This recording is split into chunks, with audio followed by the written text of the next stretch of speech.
Hey, we're officially live. Everyone should be able to see us and hear us now. Everyone say hi. Let's check the mics. Hello. Hello. Make sure you're not muted. Hello. Hey, there she is. All right. Yeah, chat. Let us know if anybody's muted, as we just kind of tested. If anybody's muted, anybody gets frozen throughout gameplay, just let us know in chat so we can get it fixed right away. Sometimes, glitches happen across the internet. So, we just got to deal with that as we go. Thanks everybody for tuning in nice and early. This is our Team Veritas. We do this the last Wednesday of every month. However, after today's session, we're going to upgrade this team. We're going to be doing this twice a month. We're going to do it pretty much like every other Wednesday, the middle Wednesday, the last Wednesday. That way we can get into this team like every other week, kind of keep the story rolling a little bit better, get the people a little more involved. And this should be, the timing of this rolling out should be around the same time that I'm launching my weekly Cyberpunk RED team that's going to be launching here really soon. And yeah, I'll be making those official announcements probably in like the next week or so. You'll see it on the Cybernation Uncensored Discord and all that good stuff. But before I get into promos, all that shit, before I get into the recap of this team and session, before we get into the gameplay, let's do like we always do. Let's go around the table. Everyone, just introduce yourself. Let people know where they can find you online. And then introduce your character as well. Let's start it off with my beautiful wife, Valerie. Big Val. It's just totally missing out. Uh-oh. Oh, Big Val. You can find me at cyber_Valerie on Twitter. Just follow me there. I play Phoenix. She talks like this when she's on Syncoke, but she totally talks. Hold on, let me get into my accent because it's been a while. Hi, y'all. How's everybody doing today? This is usually what Phoenix really talks like, but then when she's on her Syncoke, she talks normal. You still don't know why. Nice. But I'm your fixer. Oh yeah, looking forward to getting back into some gameplay. Will. Hi, I'm Will. You can find me on Twitter at Billy Huddles, or on the Discord as Rook. And I am playing Looper, the eccentric cyber gonzo journalist media who is off the Syncoke, but on some other type of shit as he just got exploded, almost. So. Very true. And that'll be a fun little recap. I can't wait to tell everybody what happened last session. Jamie. Oh, me. Hey, you. I'm Jamie. I'm Jamie. You can find me at on my new Twitter, Purple Fire Drake. Follow me, and you can find me in the Discord chat. And I will be playing Kira, rebellious Eastern Russian nomad with a big modified bus. Oh yeah, an awesome school bus modded out. Nice. Jancic. Everyone, my name's Jancic. You can find me on Twitter at Jancic_1. Also on several other social medias at the same name. I am playing the solo wolf, who is slightly unhinged. Veteran of the Fourth Corporate War and just trying to help out this team right now. And doing Didn't succeed last time, though.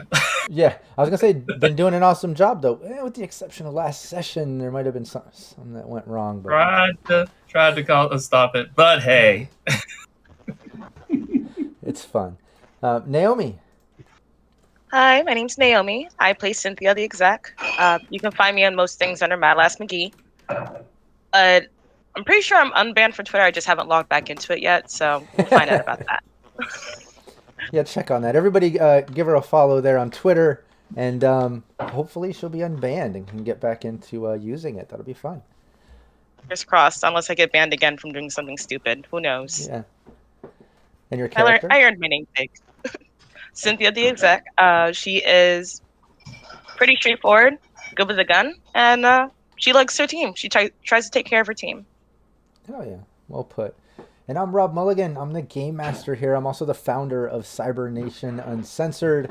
where you can find all kinds of gameplay, tutorials, GM tips, just way too much stuff to mention. All I'm going to say is please subscribe and follow to Cybernation Uncensored here on Twitch, on YouTube, anywhere you see us.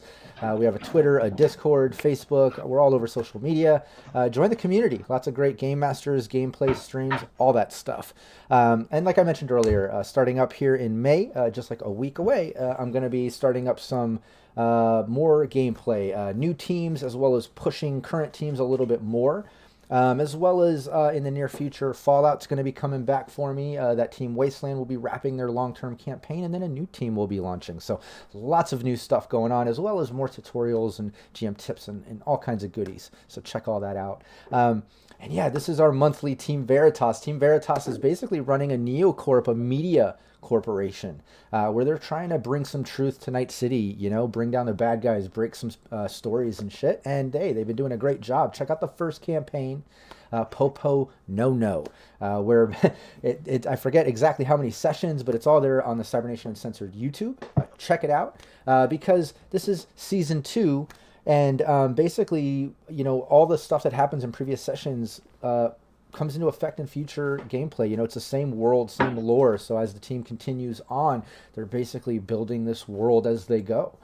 So check all that out. Get all the juicy details, all the cool NPCs, plot twists, and things that the team has been through. The gist of it is that they cracked this big case where it looked like Chief Reppin, the chief of police, Night City Police Department, was using Vice to jack goodies and stuff from busts and then give them to some Russian crime family, the Orlov family. But they found out the Orlov family had his daughter that was missing for like 10 plus years, raising her in some brain dance, basically using her as leverage, making him do what they want, getting rid of all the good guys, putting in the bad guys into Vice, jacking goodies from busts and using it. But they also had other people they were putting into brain dance, kind of, Chief Reppin wasn't the only one that they were getting information from and trying to use and abuse. And if anyone watches my weekly Sirenscape gameplay, maybe you might have seen in a recent stream the reasons why the Sanguinetti family that owns Wolf and Phoenix got involved in paying them to bust the Orlov family for doing this. Maybe you'll see some things behind the scenes, because a lot of my gameplay lore I like to cross over in different streams. So check that out when you get a chance. But anyways, they cracked that case, and during the process of busting them out in the brain dance, they freed Kira, a nomad that was kept in a brain dance, so they could basically tap into her clan, her family, her nomad packs, sources and supply chains and such, but they rescued her and then finished that mission, cracked the big case. And then we started the second campaign where they were called into Danger Girl because Kira hit them up saying, hey, can you help me find my family? I don't know where they are, what's going on. Danger Girl didn't want to get as involved. They saw you, Looper, and Team Veritas's big press release that went over well. It was a great rollability check. Everyone believed it. They were basically able to crack the case wide open on Orlov family and Chief Reppin. But Danger Girl said, hey, we don't want to get too involved. This is a great opportunity for you to kind of clean up the last little remnants of the Orlov family, the few members that might be still remaining, and, just kind of rescue Kira's family. In fact, I think you might have met before. And it was kind of a nice little reintroduction where Kira met up with the team, and they realized, hey, that's the girl we rescued not too long ago. So they've teamed up to go rescue her family. They went and tracked it all down to the old metro system underground, and that's where the team kind of left off. They took out a sniper in the rail yard where they saw a bunch of bodies scattered. Took out the sniper, went down one of the tunnels where they perceptively kind of saw some light and noise, heard some Russians talking. There was an entrance kind of into the old station, kind of like an old train station where you would board the subway, the metro. They could hear it behind that door where they opened. It was a tunnel leading into the station. They could also see the tunnel that they were in continued on forward as kind of like a service to the tracks, and there's light coming from the right side, that same station, it looks like, in that same area. And they went down the tunnel kind of heading into the station. They were discussing in what formation they would kind of approach and exactly how they would approach. And as they were discussing that, Looper said, basically, fuck that, hold my beer, in lesser words, took off his sunglasses and marched forward to try to take care of business and get things started. triggering some type of laser grid system and a trip mine. So a mine went off in the tunnel. And let's get some Sirenscape going. Shout out to Sirenscape, official sponsor. And before we dive into gameplay, let me just give another shout out to all the supporters at Patreon. Some of them are right here in gameplay. Without all of you putting fuel on my fire, I probably wouldn't be here putting out so much content and pushing this brand and community as hard as I do. So thank you so much for being there for me. I just want to give a shout out to everyone there on the list: Kevin Moreno, Joseph Holder, William Huddleston, Naomi Madlass, Jamie Minch, John Erfurt, Leaded Coffee, Michael Edmonds, a.k.a. Kira, Chris Anderson, Dolan Pondsmith, Matt James, GM Reservoir Panda, Rothan, a.k.a. Renegade 420, Revolver Gray, Steve Barr of Sirenscape, Zeno, Zach, Capricious Nature, one of our own GMs, Cyber Smiley of the Tales of the Forlorn Dope series we put out, Raven, Andy Stretton, Copious Saul, Tracy Goodwin, Danielle Terry, Nicholas King, and Alex Maxwell. And everybody check out Nicholas King, his blog post, his articles he's been putting out in our Discord. Really good stuff. So yeah, thanks everybody. Let's get into it. Let me start up the Sirenscape sounds now that I've done a recap. Let's see here. Just some city sounds.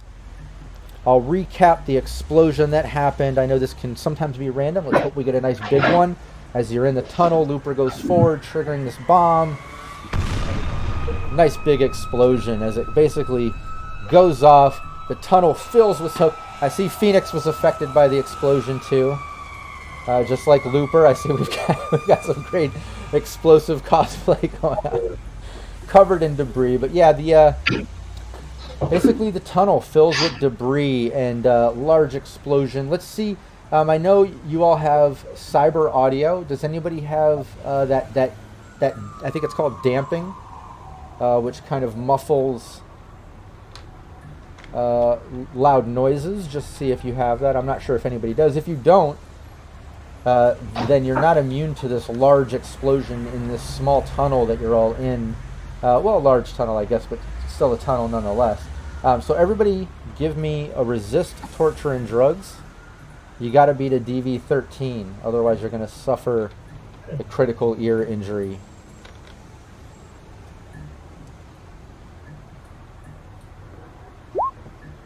Unless you have that damping cyberware in your cyber audio suite.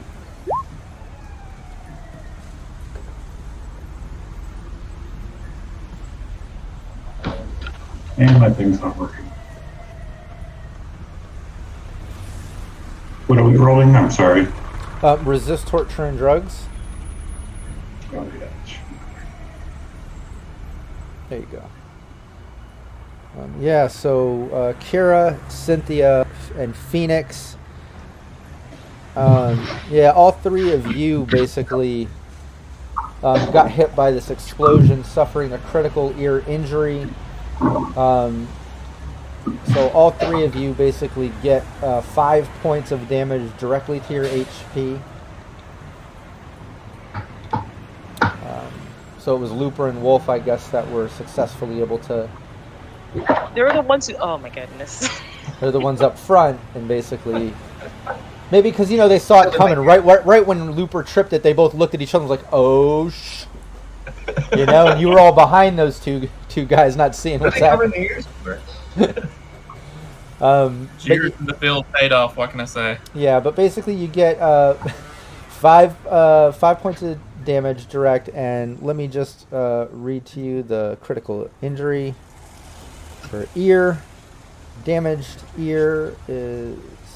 where is it?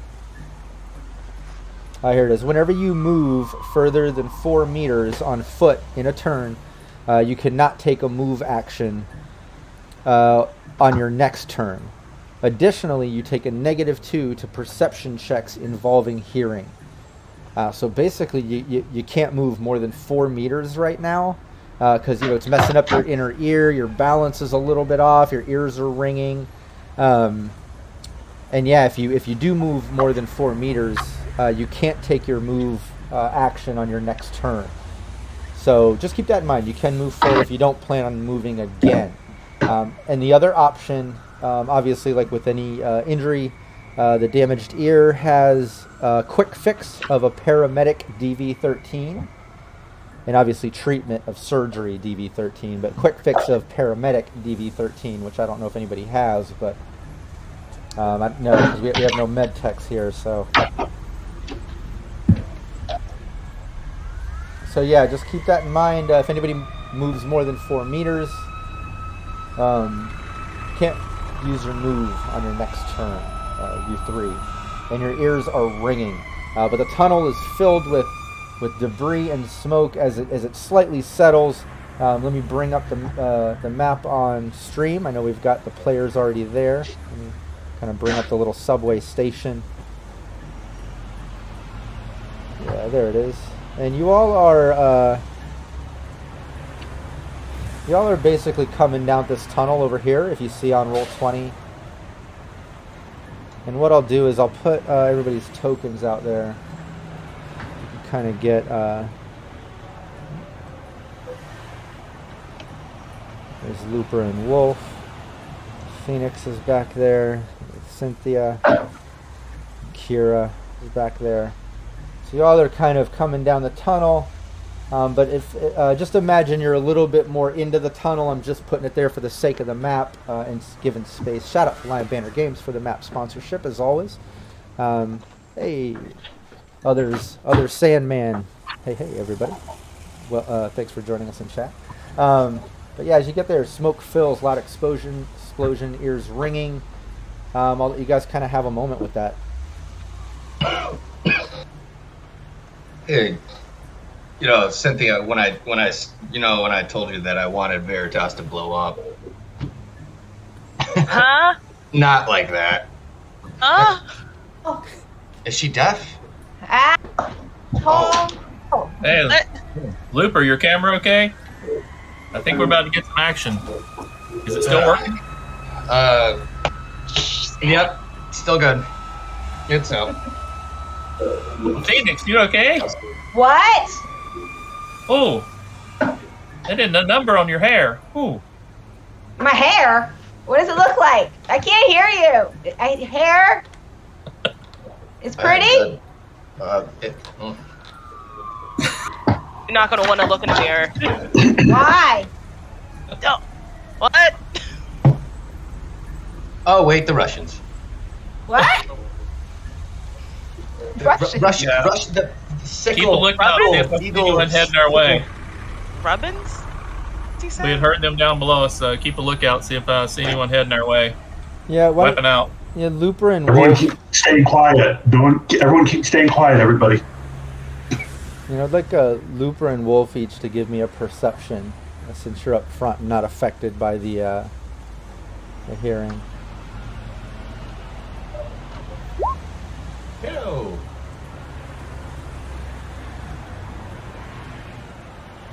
Cool. What did you get there? 20. Nice. Wolf. 13. Nice. Thanks, Rob. Grad. Player's got a +2. If you want to keep track of that, Will. Yeah. Nice. Sharpen my senses. Yeah, Wolf. As you're turning around, telling the rest of the team to keep quiet, be careful. There could be Russians. Just let's get up in the station. You're not hearing or seeing what Looper is kind of picking up. Looper being a little bit more in the front, checking his camera. You hear, you see it up in the edge of the tunnel. It opens up into a station. You haven't entered into it enough to really see, but you can see right up ahead, rows of benches, a kind of a big open foyer, and then two escalators, one going down, one going up. You can't see what's down there beyond there, so just keep that in mind when looking at the map right now. You can just see the top part for the most part. But Looper, aside from seeing all that, you hear the distinct sounds. I'm not even going to make you roll a deduction. You've heard it before, you know it. You hear the sound of a spider drone, like the metal, like chunk, chunk, chunk, chunk, chunk, chunk, chunk, chunk, like coming closer towards you. Wolf, we got company, man. Hmm? There's at least one drone down there. Freaking spider drones. The ones I can't kick. Turn and look for the thing to shoot if it comes in range. Nice. What's everybody else doing in the back of the tunnel there? Cynthia, Phoenix, and Jamie. Just doing one of these numbers, trying to like knock herself back into equilibrium, I guess. Yeah, I'm going, wow. My ears, both of them are just hurting. And backing up, too, away from everything. It's kind of smoky in there. Yeah, I think And going to Cynthia. Well, I think our cameras froze there for a second. Jamie's kind of doing the same thing. Has the gun ready, but sitting there trying to clear out their ears. They've got a ringing, obviously, in their ears. Not how I imagine going deaf. Nice. And yeah, as you're, prepping yourself and kind of bracing for what Looper pointed out as a noise, you do also hear some little bit of like Russian speaking. It's hard to make out where it's coming from. It got a little more quiet. Sounds a little more like like whispering sounds. Looper. You kind of pick up on that as well. Unfortunately, I think Phoenix is the only one in the team that understands Russian, and she's not hearing it right now. But I hear Russian, but I can't hear it either. Yeah, exactly. Okay, yeah, that's right, because you do have Russian descent too, in your nomad family and stuff. But again, yeah, ears ringing. You're not even picking up on it. But Looper, you can tell, you hear the Russians kind of whispering. You hear that chunk, chunk, chunk, chunk noise is getting louder as you see this spider drone actually up on the big tile ceiling. And now you notice like the tile on the ceiling basically in like the pattern of like celestial and star patterns and things, like where maybe at one time was like powered with like neon lights and things to kind of make like, I don't know, a hologramic sort of pretty looking ceiling in this nasty subway at one time. Now it's all corroded, the remnants of that paint job, and things are still there, but you see the spider drone just digging into the tile as pieces of tile and ceiling are just kind of crumbling down as it's chunk, chunk, chunk, chunk, chunk, just racing like towards you guys. Wolf. Thing. Okay, draw and fire if I'm able. Yeah, everybody click on your token and then click initiative. Let's get order going, and then we'll start with Wolf before initiative gets going. Since this thing is approaching when Looper pointed it out to him. Yeah, and don't forget you got to click your token on the map and then click initiative. Otherwise, it won't show up in that little turn order thing. Yeah, cool. Remember, we have 3 +2s. So Nice. Yeah, everyone. Always remember you got the +2s. You got your luck. And as you know, our sessions, we will usually try to take a break at the halfway point. We usually try to run about 2 hours, 2.5. I like to keep it kind of like a movie feel, around that length of time. However, since this session is kind of part of a special arc of an introduction to Karen and her family, you never know. It might run a little bit long, a little bit short, depending on how things play out. Okay, nice. We'll see what happens. No promises. Okay, cool. We still got to get Wolf in there. Wolf not in there? No, make sure you click on your token first. Oh.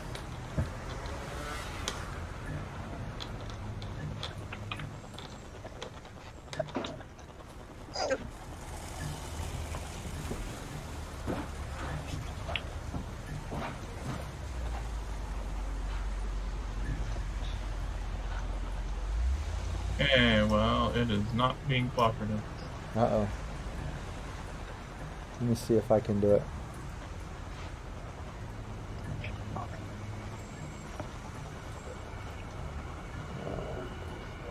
Mine is the one right by.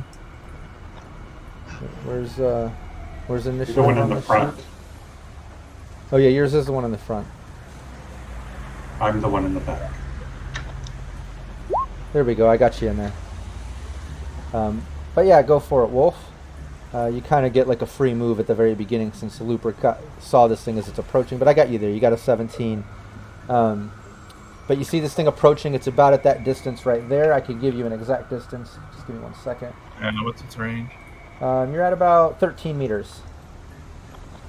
But up on the ceiling, so actually another 5 meters from there.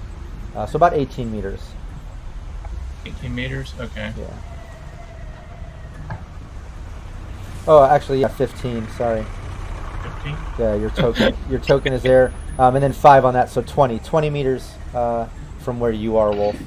You and Luke are both. Okay. I was using the ruler Slightly there. confused. 20 meters distance. 20 meters. All right.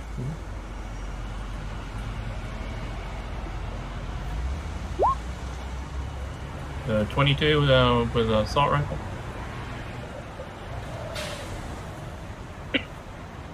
Go Wolf. Yeah, yeah. Nice, that's a hit. Yeah, give me your damage.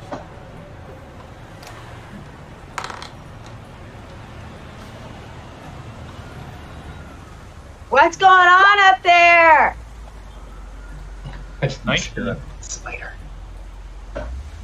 Oh, double 6 is a crit. Nice, give me 2d6. So that'll be 5 direct.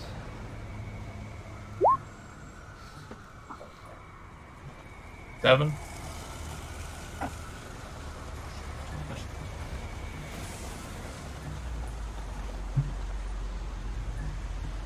And then 19 was your damage.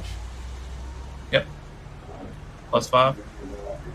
Nice, yeah. You see, like, just you fire off your rifle as you see chunks of this thing shredding off. You got a 7 on the.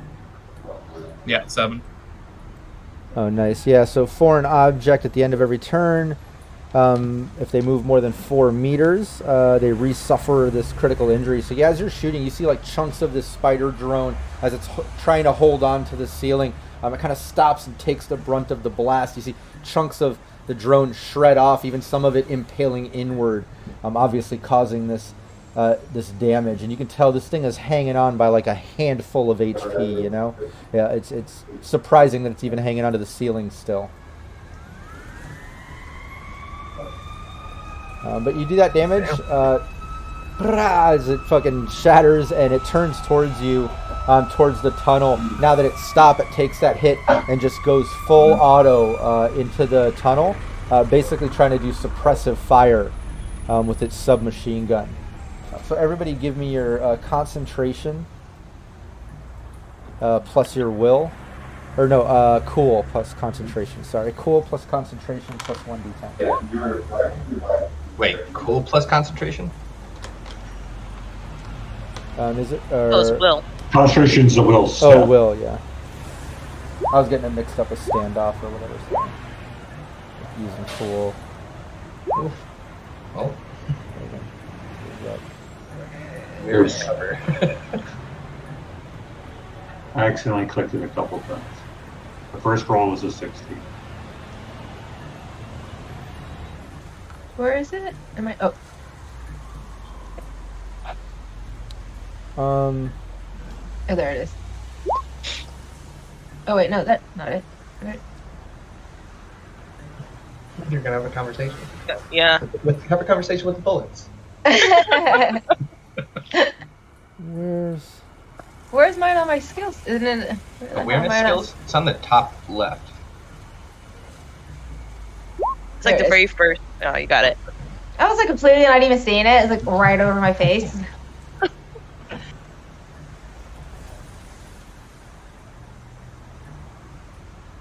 Oof. Oh, I got a crit fail too. So Venus is a You mess. You rolled twice. Did I? Oh, then take the Oh first no, one. you rolled conversation first. Yeah, that's why we were laughing. That one, a conversation with some bullets.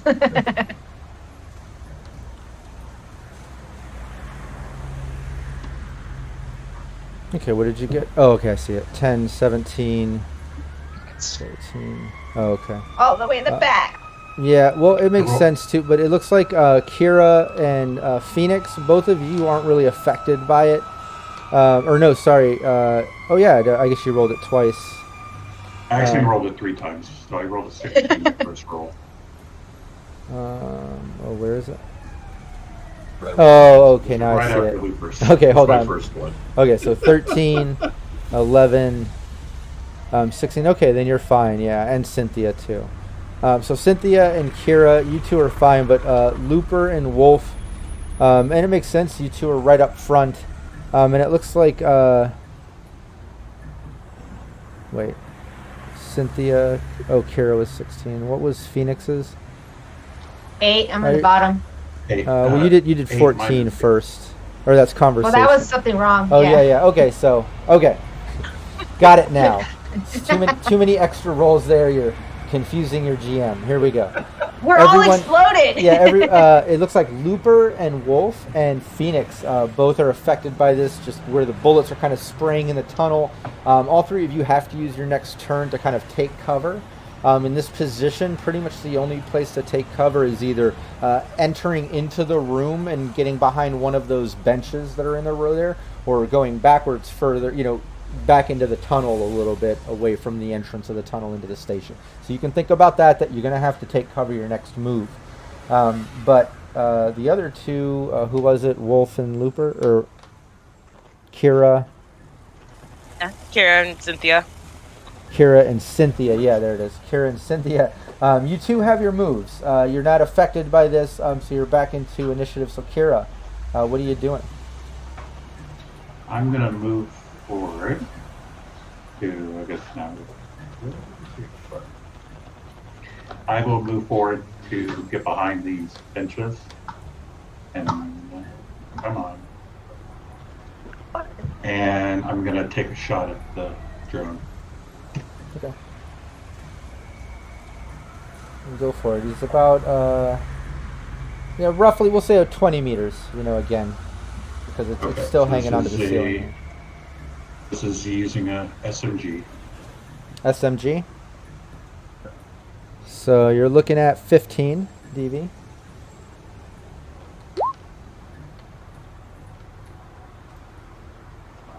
19.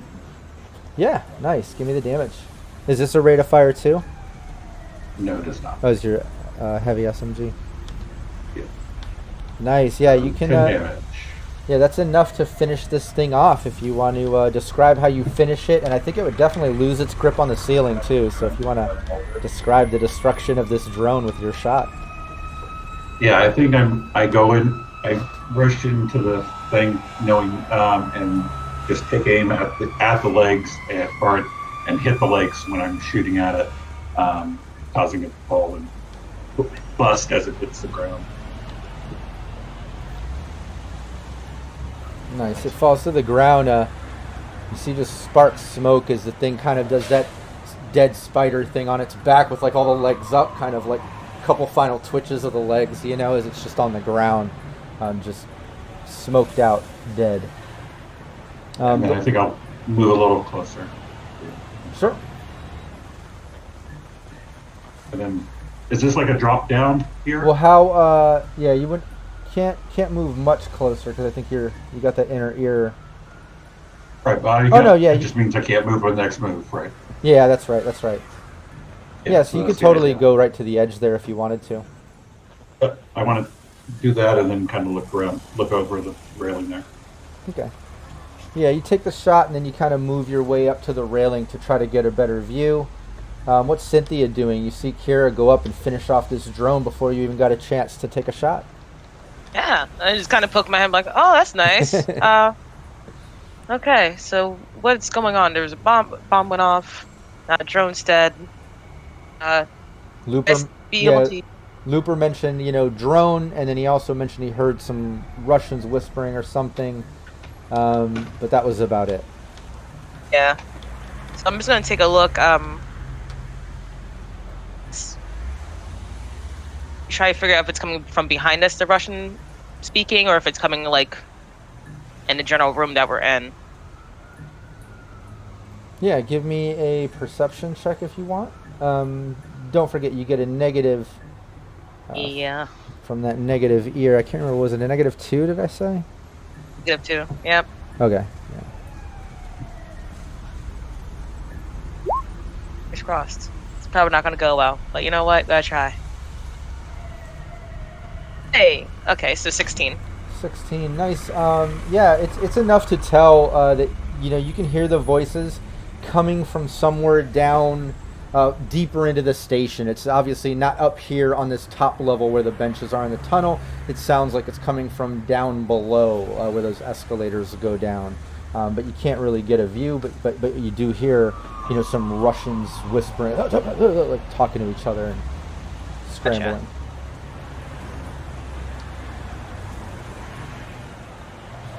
Yeah, let's go back around to Wolf. Got to take some cover here. Okay. Do I still need to take cover since it shattered on the ground? Well, it's technically the last turn. When it shot off, you were taking cover, technically. You're kind of finishing that. Well, I guess for the sake of streamline, though, I guess you can kind of you're going to be heading in that direction anyways. You don't have to take cover. We'll streamline that for the sake of gameplay. yeah, I was going to move down here and look over the edge, so didn't see anything. This is a railing, Yeah, correct?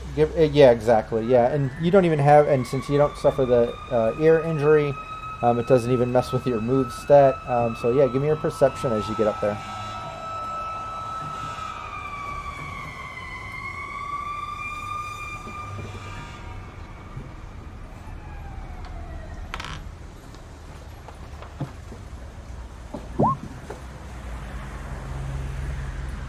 So Nice. 15. Yeah, when you get up there, you kind of give me a stealth too as you get up there. Not that you were really trying to be stealthy or mentioned it, but I just need some type of contested thing here. Critical 22. Nice. Wow. Not even trying. Not even trying. Yeah, when you get up there, you basically notice that you see another sort of Russian gunman thug sort of looking guy down there, and it looks like he's kind of crouched down behind these tables and chairs. Can't move him. Let me see. There we go. And he's kind of like on the edge of the last platform where you see steps going down where normally you'd enter a train. And beyond him, you can see the actual platform to enter the train. You even see one of the old metro trains there still hovering over the magnetic tracks, like the electromagnetic tracks are actually on. You can see lights down here, whether it's been still city power or they've tapped into power to make this their little kind of hideout or something for whatever it's worth. There's power. But you see the train is hovering on the tracks and the electromagnetic lights are on. Lights are on the little old school ads, still promoting kibble from like the 2020 days down here on some of these holograms. But you see this sort of Russian henchman guy, very similar to the Orlov family, typical thug, typical to that sniper guy you saw out front, kind of crouched down behind the table. It looks like he has a rifle. At least you see that, and he's kind of like looking, absolutely did not notice you, doesn't even notice Kira. He's just kind of like looking, but yeah, you see him crouched down. Can I take a shot at him? Sure. Can I take a shot at him? Yeah. Okay. Alright. Yeah, and he doesn't see you, so your difficulty is going to be, what are you using? Assault rifle. Okay. I thought you were gonna use the bow. I think it's a little, 15, yeah, it's going to be a 15. Nice, give me damage. I mean, we've already been firing the gun. I was going to use the bow, but... Yeah, it makes sense. Well, the bomb kind of blew the cover. Yeah, the bomb blew up, and then I was like, well, I was going to shoot the drone with the bow, but I was like, well, they know we're here. All right, so damage is 18, and that's plus 3 for my solo ability, so 21.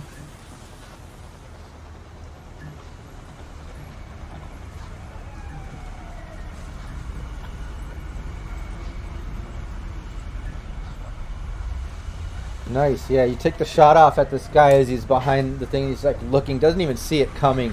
Just hits his shoulder, thud, a bunch of blood spray. He's like, oh, and he just kind of like yells out some Russian cuss words you don't understand. But you see him kind of like look as his eyes kind of lock with you. He looks in shock as he kind of sees you up there. And yeah, Cynthia. Can't really move very far. Guess I'm gonna check on Val and Looper, make sure they're okay. I know Kira and Wolf can definitely handle themselves. So I'm gonna check they're okay, make sure everything's good.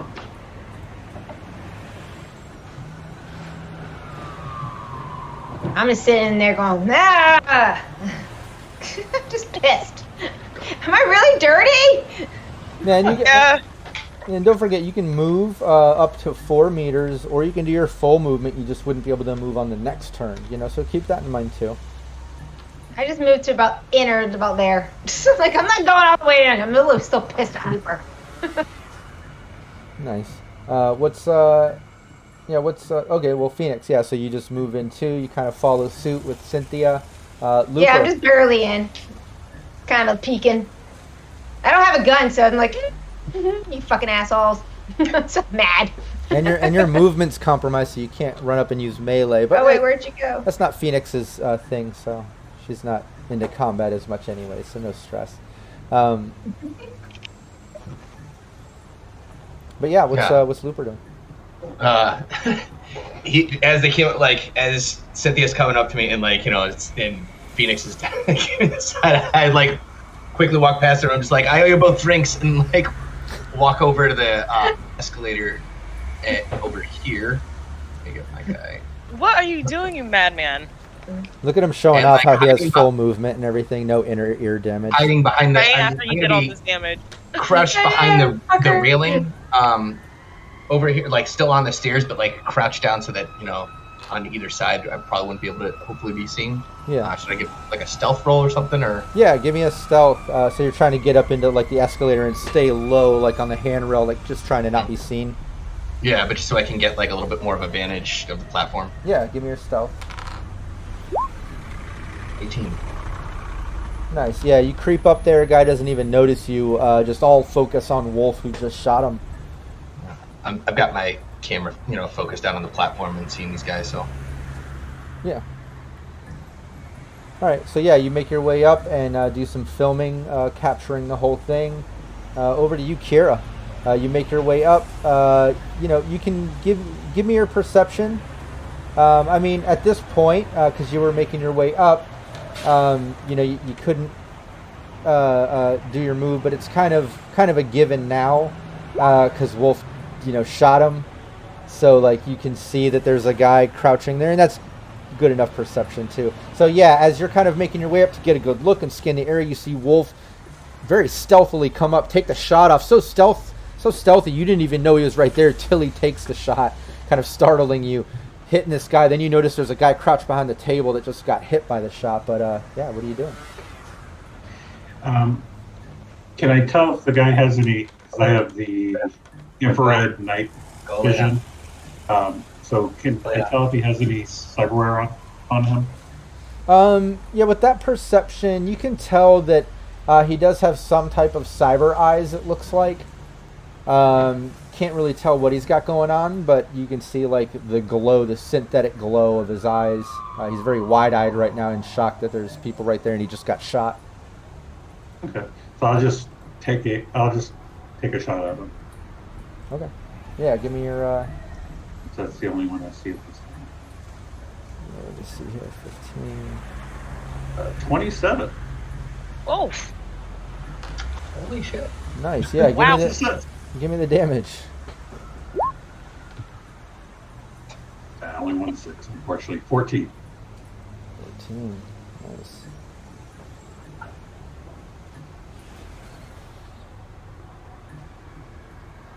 Let's do a little bit of math here. Bear with me. All right, cool.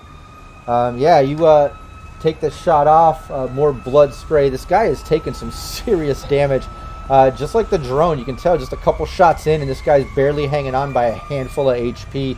Even coughs up a little bit of blood, showing that he has some internal damages going on, it seems. But yeah, he's crouched over, kind of glances over to you, but attention back to Wolf. But it's at that moment that you notice another guy pop up. Let me get the gunman here. I would have yelled at him to drop their weapon Russians. Oh yeah, you can say whatever you want. Always remember that too in any of the gameplay. With the exception of a really long speech during actions, you can always get one-liners out, say messages to other players and things like that. Every turn roughly about 3 seconds, so it's got to be short and sweet. But yeah, absolutely. Yeah, I'm pretty sure. I mean, she tells them to put their guns down in Russian, and let's just say there's a few choice words in there too. Nice. Yeah. Oh, and in fact, like, you know, you can tell this guy looks shocked where he was about to put the shot on Wolf, like attention back to you, like maybe a little bit surprised that you're speaking Russian. Kind of threw him off his game a little bit, like he was about to take that shot. But it's at that time you see another sort of gunman pop up from the tracks. He was kind of crouched down in front of the train. He pops off and takes a shot off at you, Wolf. Am I doing distance, or is your reflex? Yeah, my reflex is over. Okay, awesome. Makes it easier. Okay, cool. Give me your evasion. 22. Nice. I thought I did good, but goddammit, you're a solo. So yeah. Damn those solos. I know. Yeah, I rolled solos. high too. I was excited. I was like, oh, cool. Is that, you know, take a little damage here? But nope. You dodge that thing like a champ. Just as he pops up to do it, it's like Matrix style. I mean, you dodge the bullet as it whizzes past, breaking some of the old towel behind you.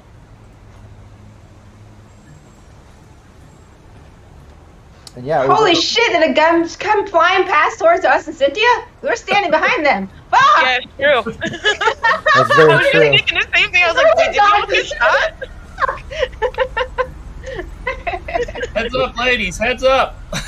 I just imagine, like, imagine Val and Cynthia both falling, like, oh no.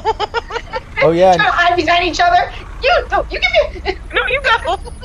Oh yeah, and with the ear damage too, it probably sounds like little muffled gunshots. I barely hear the gunshots, but then all of a sudden tile and things are exploding. You see blood spray and like shit's going on, but you barely hear it. You know, it's got to be terrifying. Not cool. I'm very uncomfortable with the vibe we've created in this room tonight. But yeah, Cynthia, what are you doing?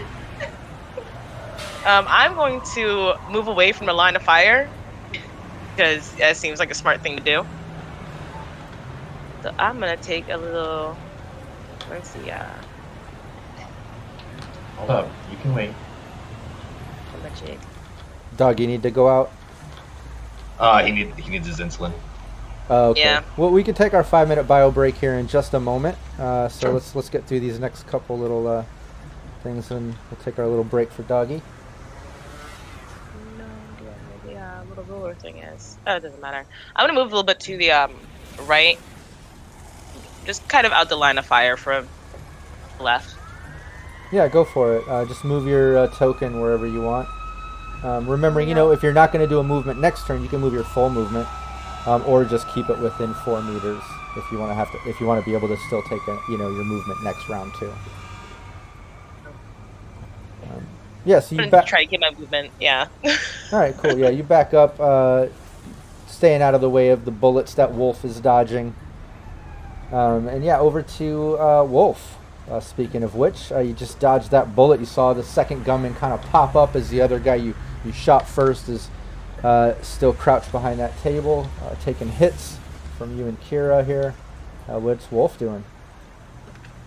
I'll see if he can go ahead and take that one guy out. I have no love for these Russians after what they've done and what they've done to Kira's family. So I'm just going to take another shot at him. Sure, go for it.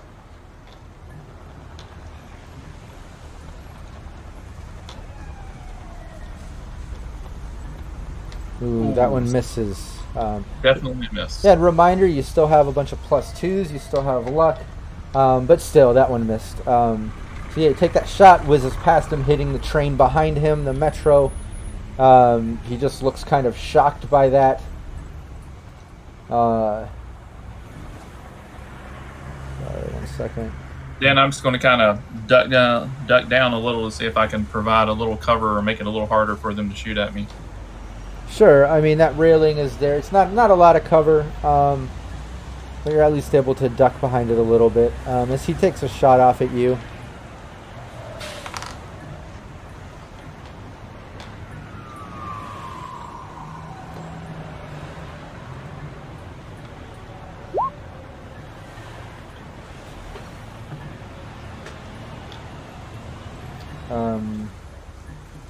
I got a 17. What did you get?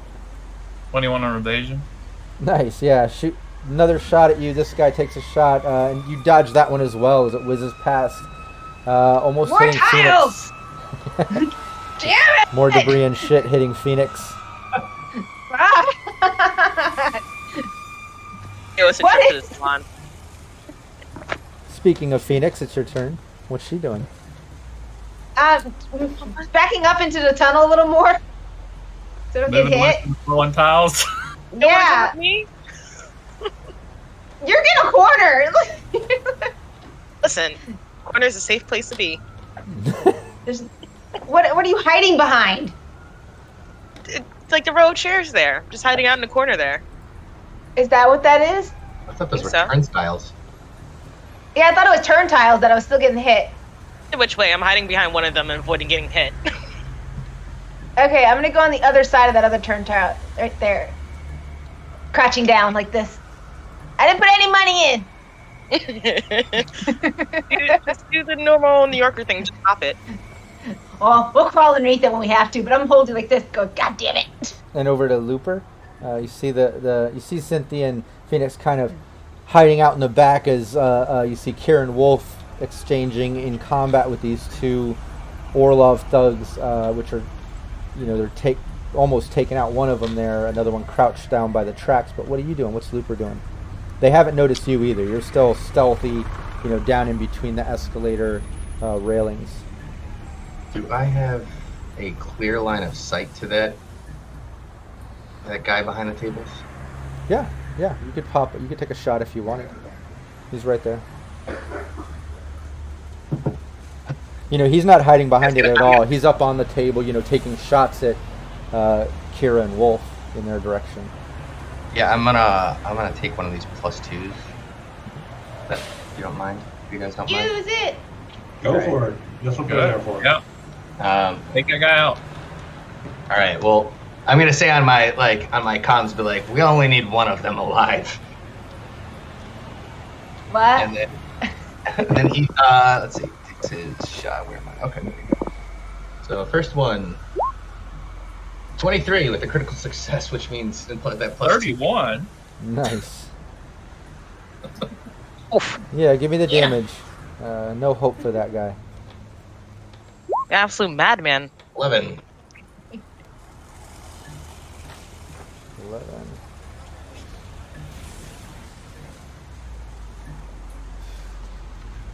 Yeah, you take a shot at him, and he turns his attention to you as he coughs up some more blood. He's turning pasty white, probably hanging on by a hit point barely.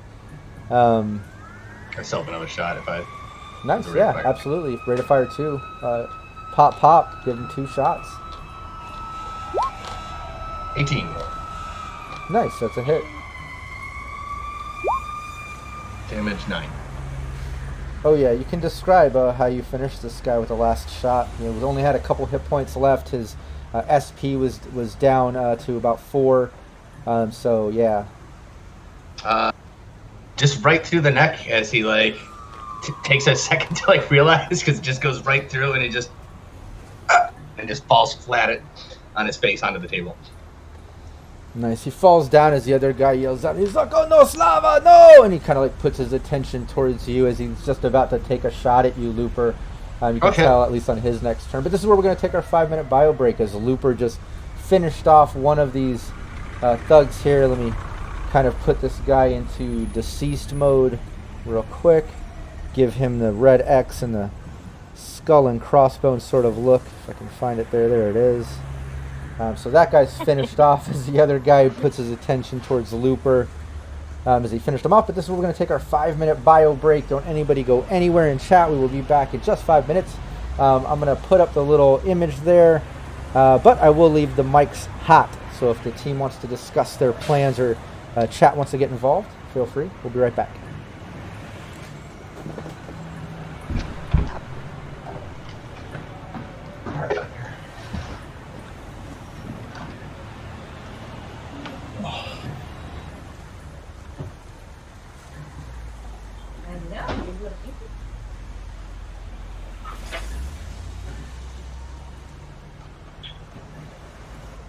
Joey. You hot, buddy.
Baby.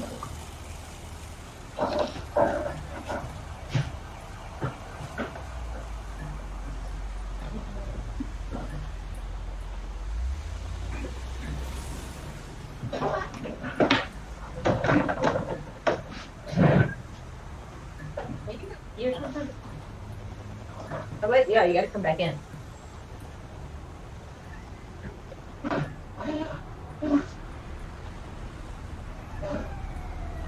Can't stay out long.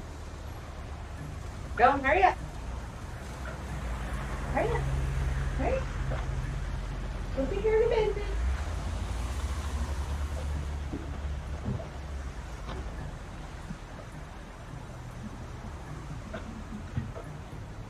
Oh.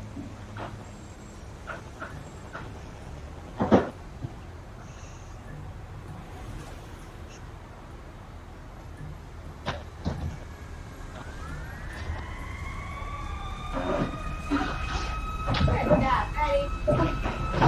Good job. Good job.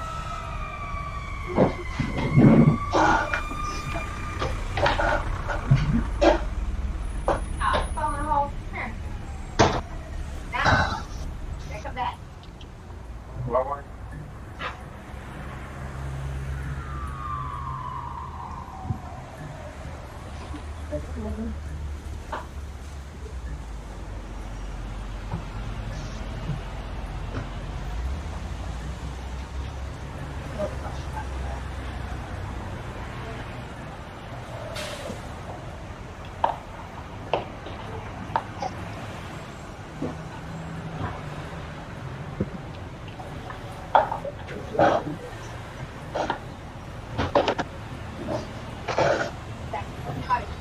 Hurry up. Look at Jamie. We do all the work, and Will comes in here and cleans it up. Yeah, just I'm okay with it since he did kind of get blown up. Hurry up. blown up as I thought I did. I mean, I did take the brunt of the damage, but you know. I don't know. I think the inner ear damage was worse than the actual explosive. At this point, I'd rather have taken the damage. Exactly. Same. Oh, Milo's in the room with me. Uh-oh. You want? What are you in here? The cat. Everybody get in the house. Kitty on stream. Kitty on stream. Not again. I mean, oh yeah, because you got to go to the hospital. You guys got to go to the hospital to fix your critical injury. I just heal. Then again, I have to get my armor repaired for sure. Cat on the stream. Milo, he's here. Whack me in the face. Wow. What, dude? What are you doing?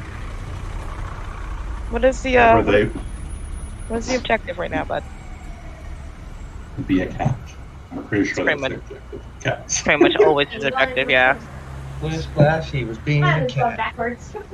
To be in the way, let you know that they're the boss. No, all the way. Come on. Hey.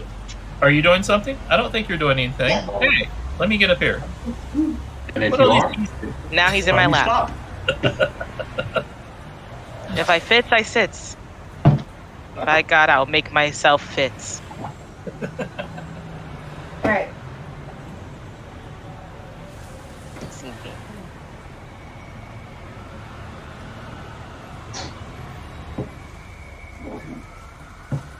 Ah, not the claws. One HP damage right there. And don't you love it when they lay down in your lap and they start doing that thing with Literally what he's doing. That's right. That's what he's doing to me right now. Right in the kneecap too. Like he knows exactly where to hit me. Abuse. Oh, this is just being abused by my cat.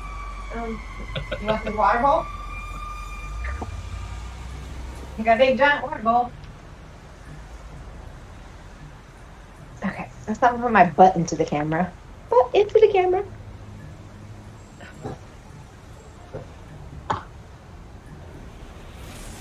Okay, that was fun. Gotta let the dogs out. And they're like, time, get back in here.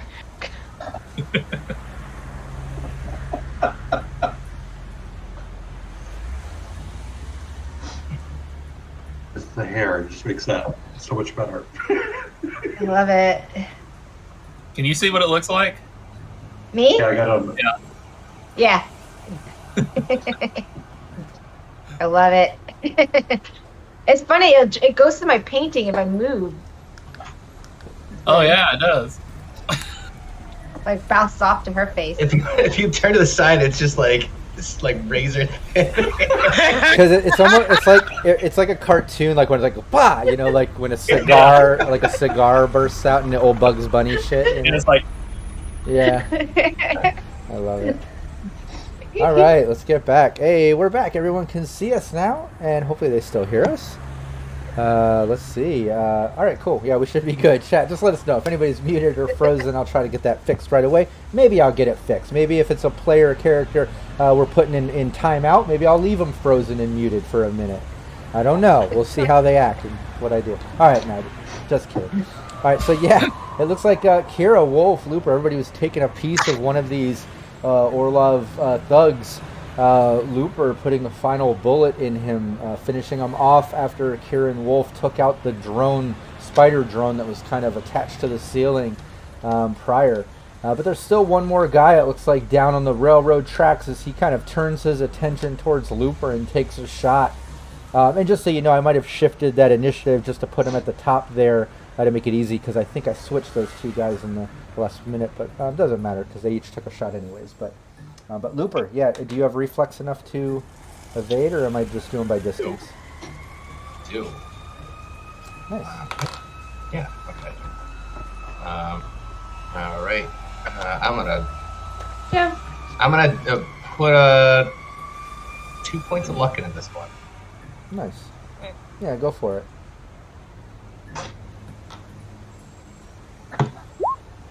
That would make it a 19 with my luck.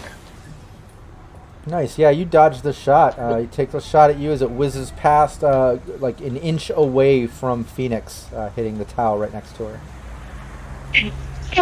Just above her head. Why? I keep moving. Why is it? But he takes that shot, and then he kind of like, scurries backwards a little bit. Seems like he's somewhere behind the train. Maybe not exactly where I put the token, but for the sake of you not seeing him, I just put him right there. But he took that shot and just kind of scurried back somewhere behind the front of that train, Looper. But does that shot, and Kira, over to you. You're at the top. Am I able to get by staying on the stairs? That's staying on the stairs, or? Yeah, those escalators are wider than it looks. The token kind of takes up more room than reality. You can absolutely get down to the escalator. I'm just remembering your move stat issue. Yep. Yeah. And how far down is it? If I want to just jump down.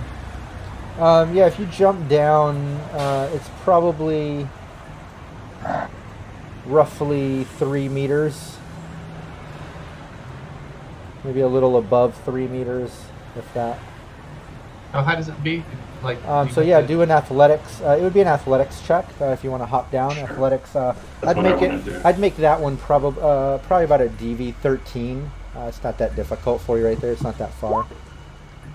Uh-oh. And let me bite my tongue before I say it shouldn't be that difficult. I was like, well, maybe I should have done that. I only have 2 points in athletics. Yeah, that would make sense. Yeah, you go to flip down, and that inner ear issue. Your balance is still a little bit off. You lose your footing and kind of slip and fall, and actually take 3 points of damage directly to your HP when you hit the ground. Oh no! You didn't break your leg. And normally, I don't know the ruling on that. I just kind of did a 1d6. It might technically be like when you get thrown. It might be your body stat directly, but it's not that far down. So I'm just doing a 1d6. I'll look up that and see if I homebrewed that or not after stream. We'll see what I did there. But either way, 3 points of damage directly to your HP from slipping and falling, as the rest of the team tries to hold in their laughter a little bit. I want to, if I could, stand back up and kind of look around. I want to just keep an eye out, see if I'm seeing any other guys or, again, any members of my family are here. Then I'm just going to stay right there because I don't want to go. Yeah, you'll have to. My movement. Yeah, you'll have to. Yeah, you don't. It won't affect your movement, but you will have to use your next round movement now to get up from being prone. So you'll still have your action, but your movement is now having to be used anyways to get up. So, but at least you're down there. You're down on the level. It wasn't very graceful, but you got down. You're like, I'm down here now. I don't know. Cooper looks over the railing and is just like, there's stairs here, right? The one that's embarrassing get us when you fall in front of people and you just kind of no one saw that. No one saw that. And Cynthia, it's your turn. But before you tell me what you're doing, give me a perception check for fun. Oh, that doesn't sound for fun. Oh, for the GM it is. It's fun for the GM. That's not fun. It's all about perspective here. It's actually terrifying. But okay, here we go. Did you get 16. There? Nice. Yeah, you can hear. Just as you're about to kind of decide what you're going to do next. You see Looper taking a shot down there. You hear some shots going off from down there in your direction as tiles are breaking above your head. You and Phoenix, so there's action going on. Just as you see Kira kind of leap down, and you hear some tumbling noises even through the muffled hearing.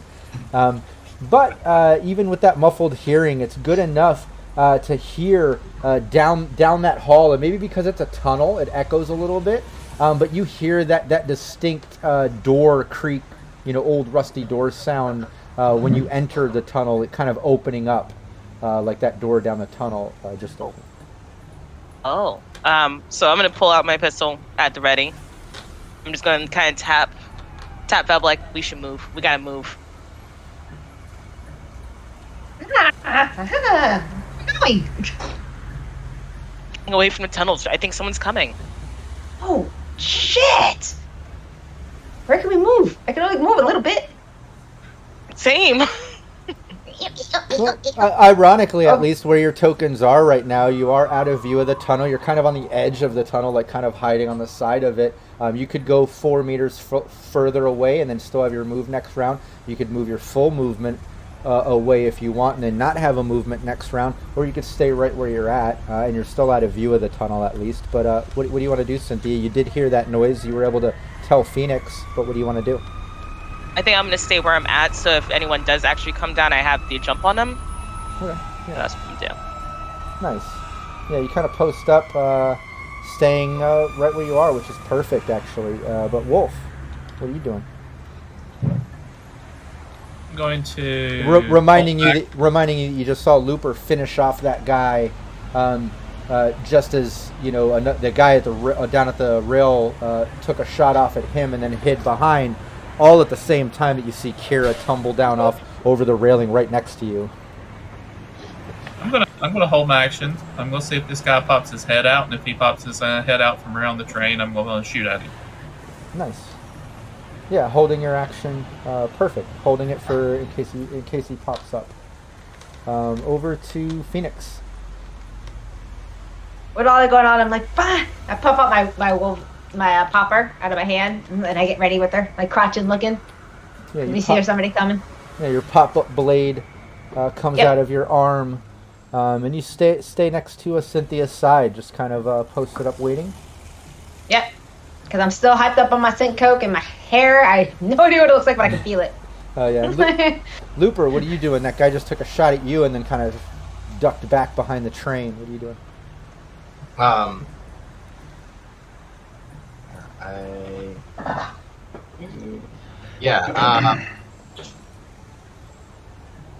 about halfway down the stairs. Just kind of gonna leap over the side to it's close enough to as I'm going down the stairs, just kind of cut off the side and just leap over the railing when it's not going to break my legs. Sure, yeah, you can do that. Just so I can get behind cover there and also get a good eye on Kira, just be like, are you okay?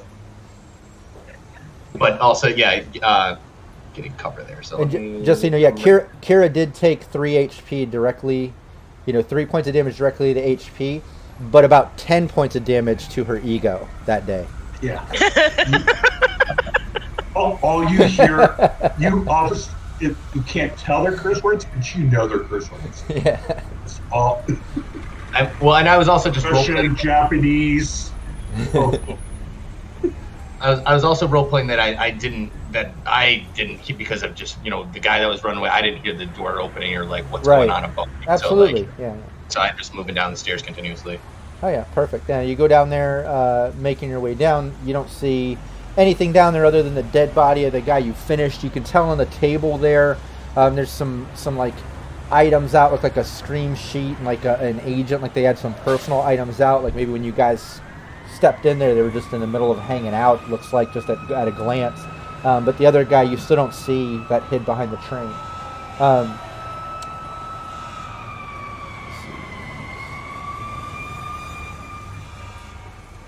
And then over to Cynthia.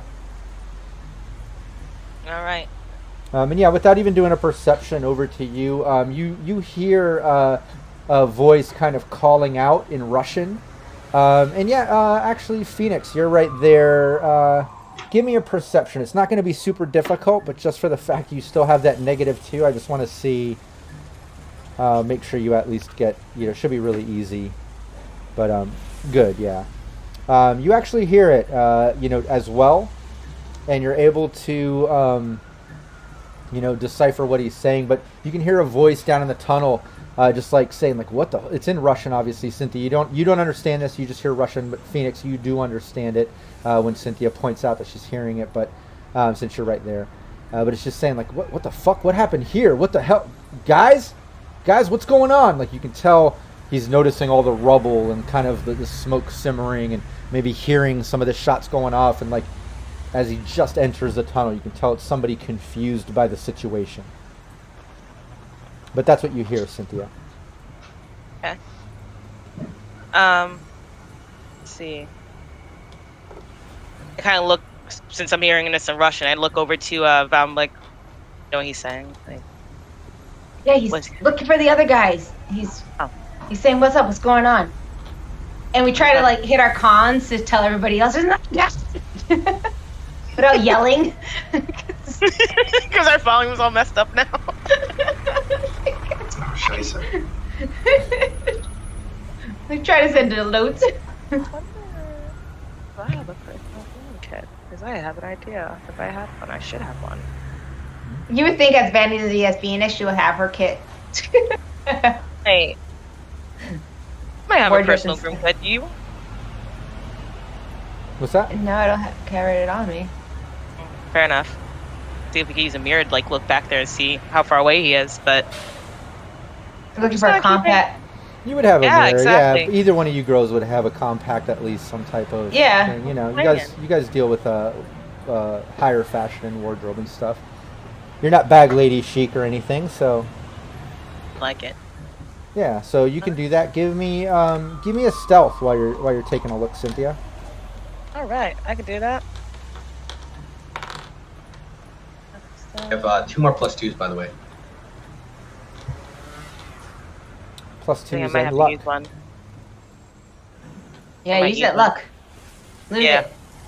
I used 2 points of luck on this one. Nice. Right. Afraid to look. Oh, nice. No, that's All great. right. Yeah, you easily get the mirror around, and you can see there's another sort of thug-looking Orlov gangster guy walking up. But this one looks a little more casual. It looks like he's got like some sunglasses kind of up on his forehead.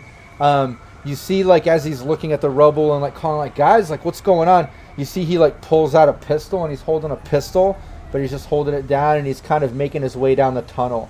But he's probably about, I don't know, I'd say about 10 meters away, you know, maybe about 8 or 10 meters away.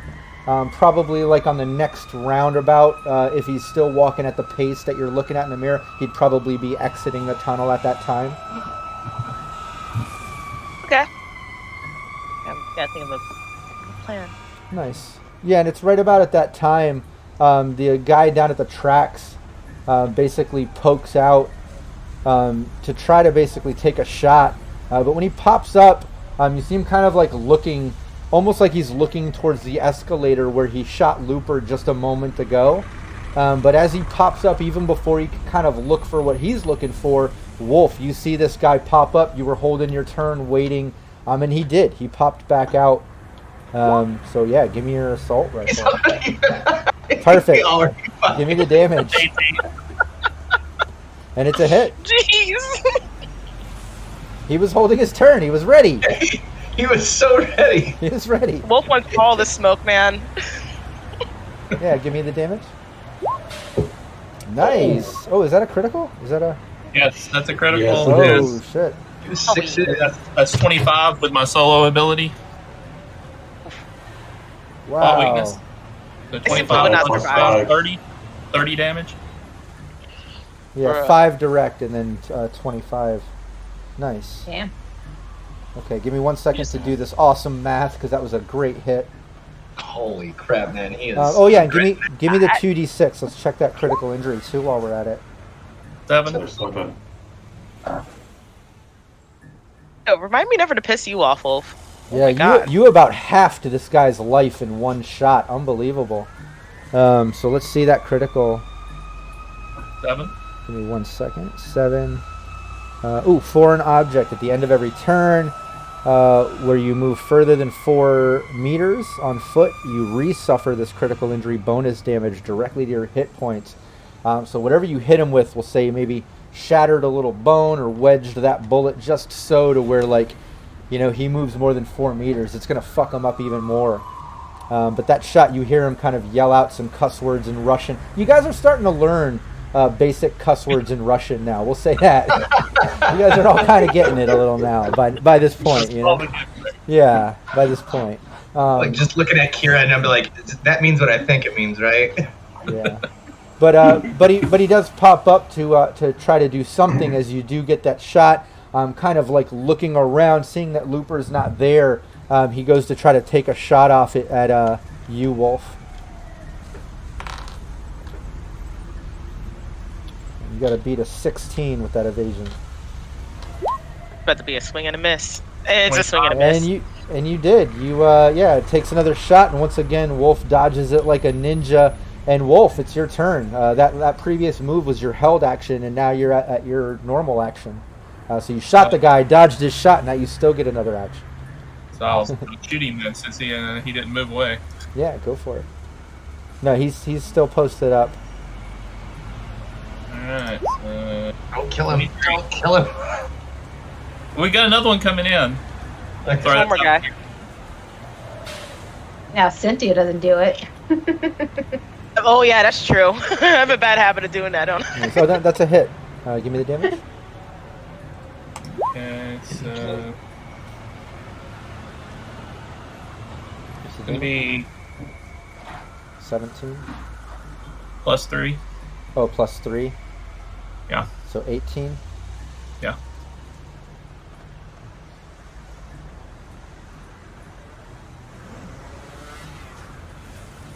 Wow.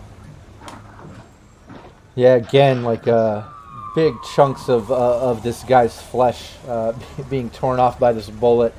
Just the amount of damage. You can see you concaved his chest in a bit as his screams are kind of muffled now from the loss of oxygen. But over to you. Wait. Oh, yeah, Kira? Or no, sorry. Phoenix.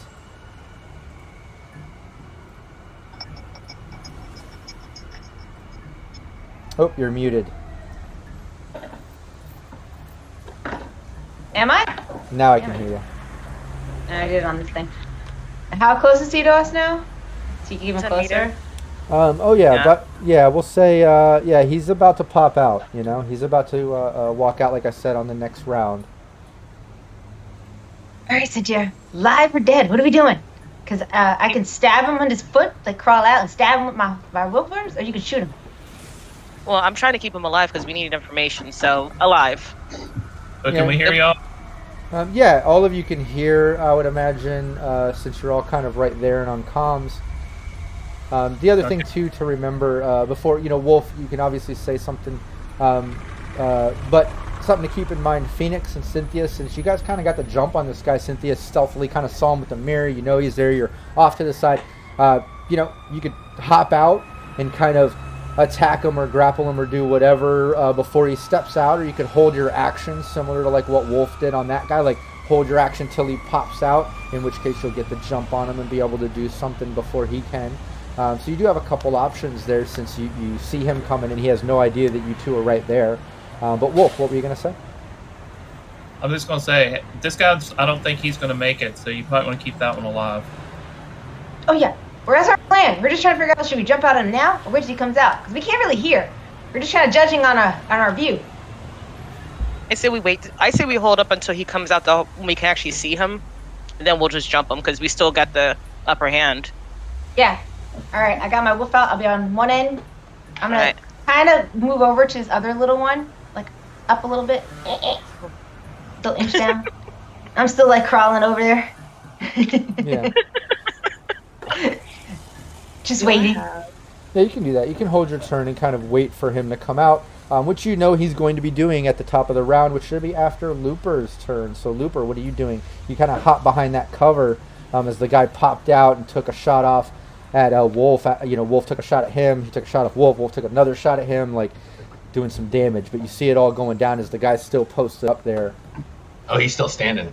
Oh yeah, yeah, barely. Barely. But he's there. He's kind of giving his, you know, his last hurrah at Wolf. It looks like. And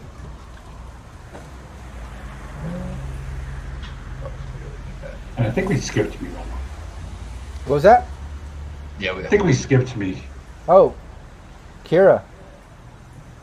Yeah, because this is. Oh yeah, Looper's oh yeah. second You should have movement since been I right jumped. before Wolf. Sorry. Yeah, you have 18. So before Looper goes, let's go back over to Kira. I mean, I would have to spend my movement to stand up, right? Yeah. But you can still Can I- take an action. Can I see this guy? Yeah. I'm gonna do auto fire. I'm gonna use 3 points of luck and a +2. Nice. All right, let me check Total the. +5. So this would be.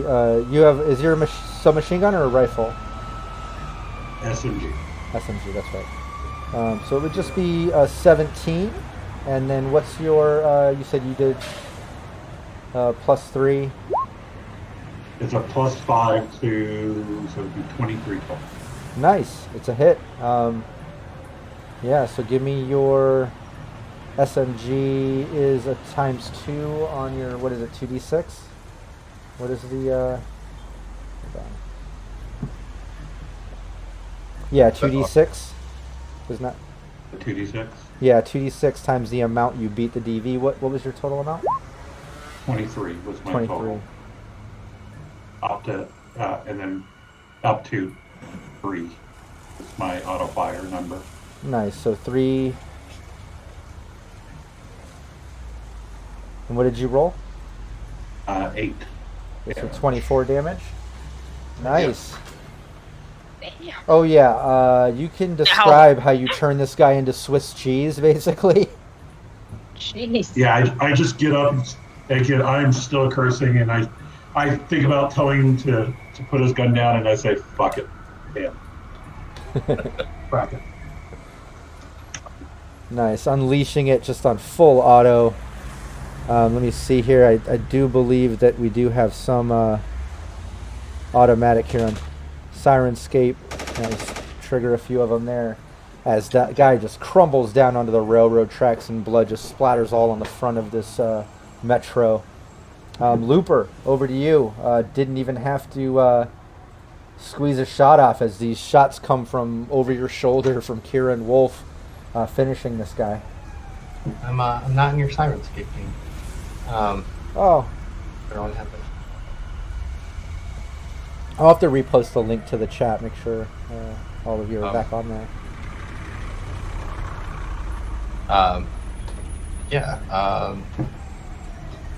He's dead. Yeah, that guy just died. You're basically looking at, the metro train in front of you, these couple tables, the body laying down in front of there, the other body crumbled down in the tracks in front of you. You can see Wolf hanging over the railing where you just kind of shot the guy, and Kira behind you next to the table just went full auto, finishing off that guy. You can hear a little bit of chatter coming from Cynthia and Phoenix up in the back, up ahead behind you. But you can't really tell what's going on back there. Yeah, since I'm not really aware. Like I could tell, Wolf's been looking down here, so I'm not sure. I don't know anything about the dude coming out of the tunnel. I'm gonna. Oh, did they tell us on the radio communication? Oh, that's right, they did. I'm just gonna be like, Wolf, you got that handled up there as I move over to this body, and I'm gonna search this body here. Yeah, I think they're going to jump him when he comes out.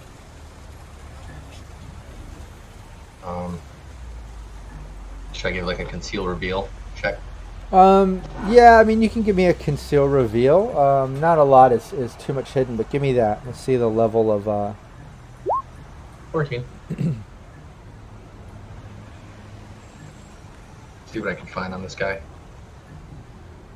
Yeah, you basically find his rifle.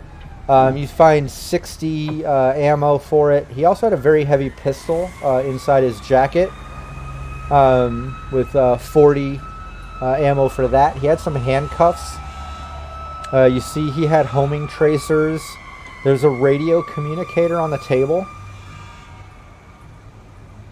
Other than that, some scream sheets where you see actually your article and some other articles that kind of spider-webbed off of yours about the Orlov family. And then he's got his agent. Other than that, cyberware and shit that you just can't take. And give me 2d10, and that's how many eddies he had on him in the form of a cred stick. Regular eddies actually, no cred. 2d10, 7. 7. Oh yeah, so he had 7 eddies on him. At least something. He had a little something. Motherfucker. A little bit of cash. I pick up the screen sheet. I like wave it up at Wolf, and I'm like, they did know who I was. You got your picture on it? He autographs it. Yeah, it has Looper's picture at the bottom, like.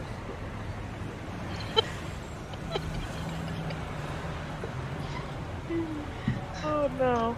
But yeah, just as Looper's kind of going through the body and saying, "Hey, they know who I am," Cynthia and Phoenix, you hear Looper kind of call that out as the guy in Russian is just stepping out the tunnel, like, "Wait, what's going on?" He kind of raises his pistol, steps out of the tunnel, not even noticing you, Cynthia and Phoenix. He basically steps out of the tunnel, kind of with his attention looking downward, down towards the escalators and like in Wolf's direction, and like towards the drone that's still kind of smoking and laying off a couple sparks, and he just like looks shocked, like, "Wait, what's going on?" in Russian, holding his gun up. But yeah, you guys held your moves, so it would be technically Cynthia. You've got the jump on this guy first. Ooh. I want to shoot him in the leg, or do I want to punch him in the head? A little bit of both. Wait, Cynthia? Right. Oh yeah, both of you kind of held your moves. That's fine. Yeah, go for it.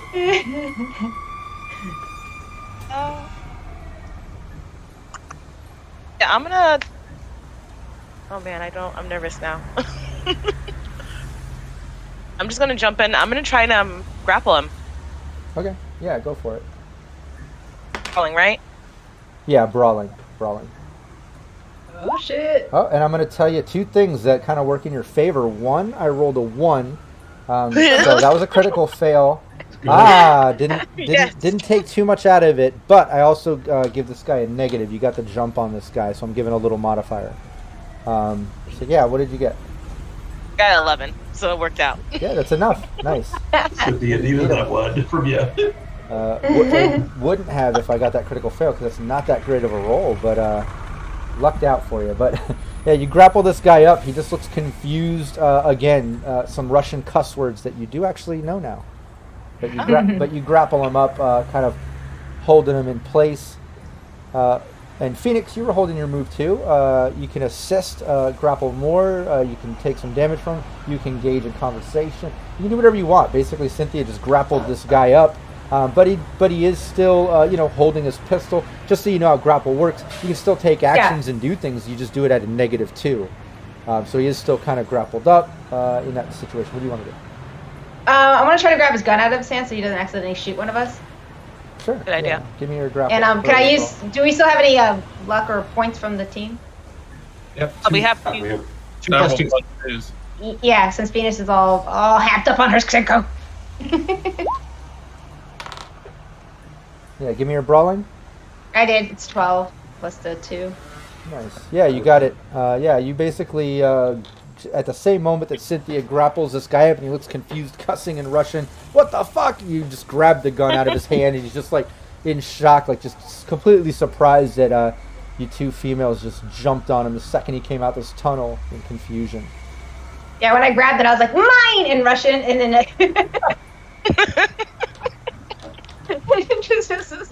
and just looks at Wolf like, like the gun. I'm just like, help. just holding it. Like, We didn't think we were gonna get this far. Help. enjoying ourselves, like, yay! I like that you grapple them all up and it's like, oh my god, now what do? We got him, now what? Oh, we didn't think we'd get this far. We didn't think somebody... Just That's don't literally how you keep feel. him alive until I get up there. Yeah, and technically, technically, I'll let the rest of the team kind of get out of initiative since everyone down there is dead. But you hear Cynthia and Phoenix kind of grapple the guy up. You hear Phoenix say, "Mine," and she says, "I got his gun." You hear the guy cussing and Russian as Cynthia has him grappled up by the tunnel. Wolf, you're the closest. Cynthia kind of called out to you. But before I get your reaction, what would Looper and Kira do hearing all that going on, knowing that the other two died and you guys are down on the lower level? Yeah, I'm gonna hoof it back upstairs, real quick. I'm still filming here, so. But I'm gonna, as I'm doing so, as I'm approaching them, I would probably toss the handcuffs to Phoenix, and she's got an open hand free, like cuffing. What would Kira do? Kira would be looking down here. She'd be checking out the train or anything else, or we spot that we might have luck, These put my family members. Yeah, give me your perception. And I'll use my other 2 points.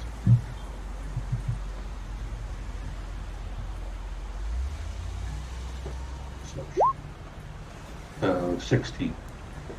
Nice. Yeah, you can tell that, well, first off, you don't see any other Orlov thugs or anybody around.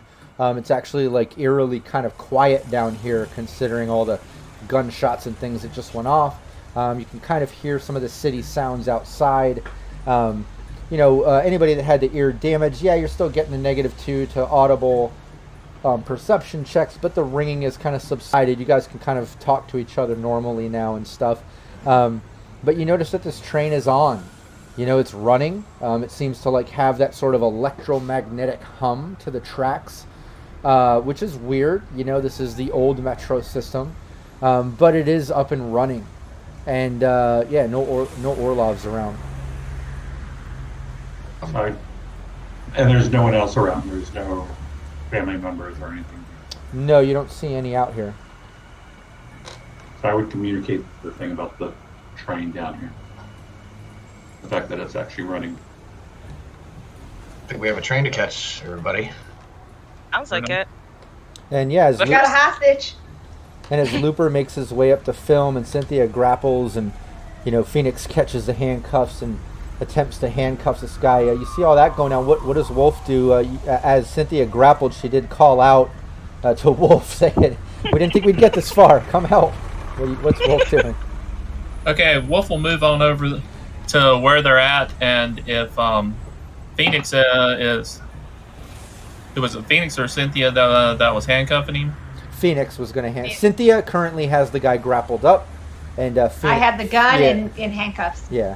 Okay, I'll since you were holding the gun out, I'll just grab the gun and put it up underneath his throat and say, "I don't know if you speak my language, but don't move." Yeah, he just give me. Yeah, give me your persuasion, Wolf. Mm-hmm. And you get a +2 on that. Current circumstances for this guy.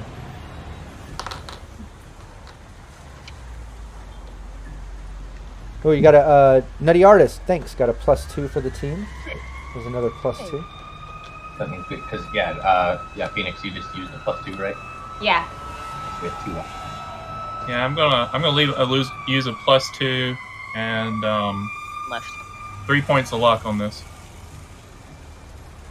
Spicy. Cool. So 22. Yeah, he just kind of turns white the second the barrel touches his under his chin, he just I understand English. Yeah, okay. I'm not doing anything. Okay. Good. You can keep talking because you're doing that really well. Okay. Don't kill me. You guys kill everything. Okay, good. Okay. I'll wait for Kira to kind of come up. I believe Kira will have some questions for him. Yeah, I mean, Guy, don't you know, I mean, I don't know if you read the news, but don't you know you're pretty fucking unemployed at this point? Yeah, I just do job for family. I'm just driver. I just drive. I here to pick They're up. in jail, bud. What are you still doing here? I'm here to get right. I'm here to pick up the guy. I show up to give him a ride, and I come in and everything is like this. I'm not doing anything. What guy? What guy are you picking up? The guy who's crumbled with holes in him, or the guy who's crumbled on the table? Yeah, he kind of looks over. He's like, well, I guess I'm not picking anybody up. You killed everyone, okay. But you don't need to kill me. I'm just driver. I just give ride. I'm not doing nothing. Look, I could probably get you the number of a really awesome tattoo removal place if you want to get rid of that shit on your neck. Phoenix is patting him down, going through his stuff while they're talking the whole time, just pickpocketing him. Yeah, he's got an agent. He has, you can give me 2d10 on the eddies that you find on him. Aside from his agent, you have his pistol, which is just a heavy pistol, not very. And then aside from that, it looks like he has some keys on him. 2d10? Can we, A 1d10? Sorry. 2d10. 2d10. Give me one more. 2. One more. Oh. Nice, 18. Yeah, you had 18 eddies on him that you got. What was that, Kara? I said, there you go. Better than 7. Yeah. But yeah, you shake him down, taking the things out of his pockets. Again, you killed everyone. It's fine. Yes, no, everything's done, right? Okay, good. I can go. I'm just a driver. I just drive. Oh, no. I don't think we're done here. Human perception, is he lying through his teeth?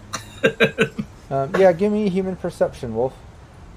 Oh, I was going to say, can I do that as well? Yeah, sure. Oh, we'll try. Not too great at that. Ouch. I'll do it, my human. Yeah, I'll do too, because I want to try it. I'm holding him down. I gotta know.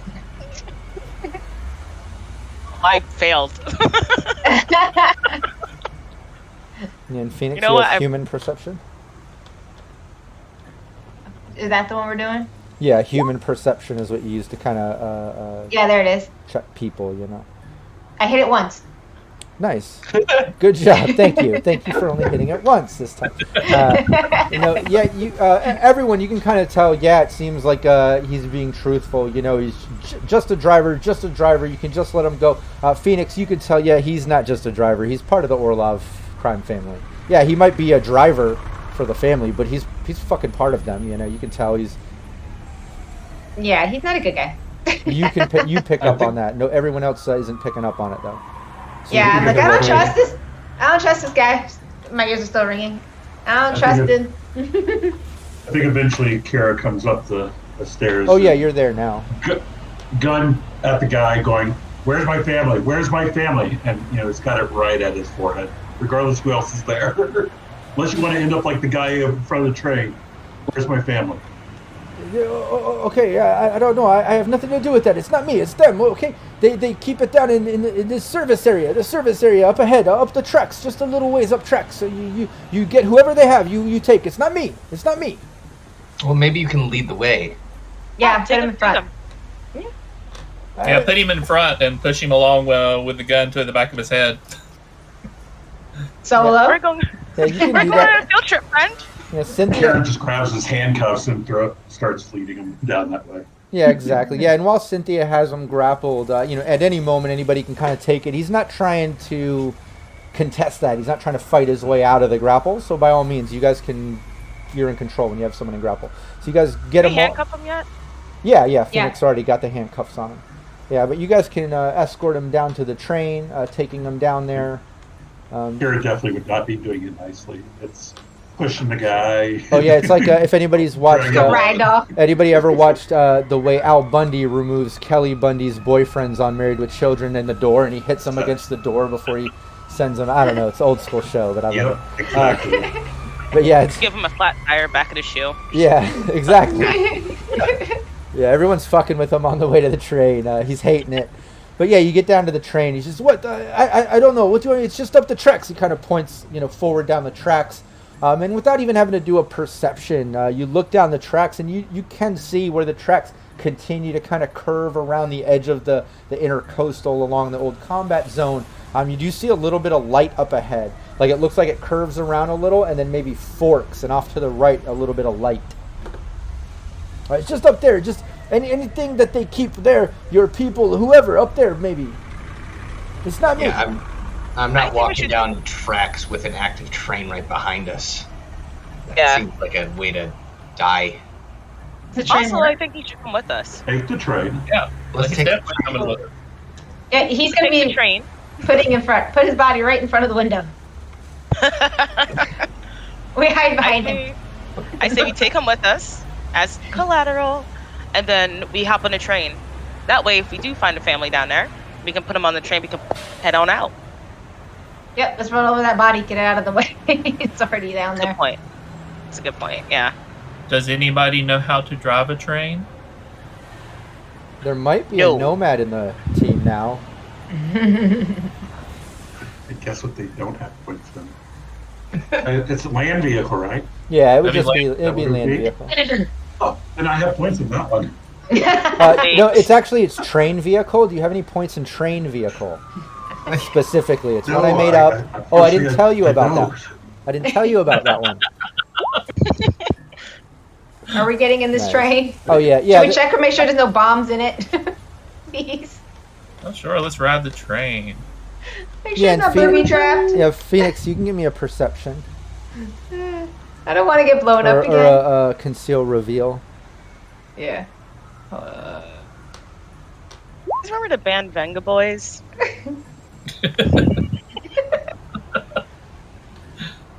I got a 12. When Phoenix said, "Can we check for traps or anything before getting on the train?" Did anybody hear her and also want to do a conceal reveal? I'll do one. Yeah, I will. It's probably I gonna be don't terrible.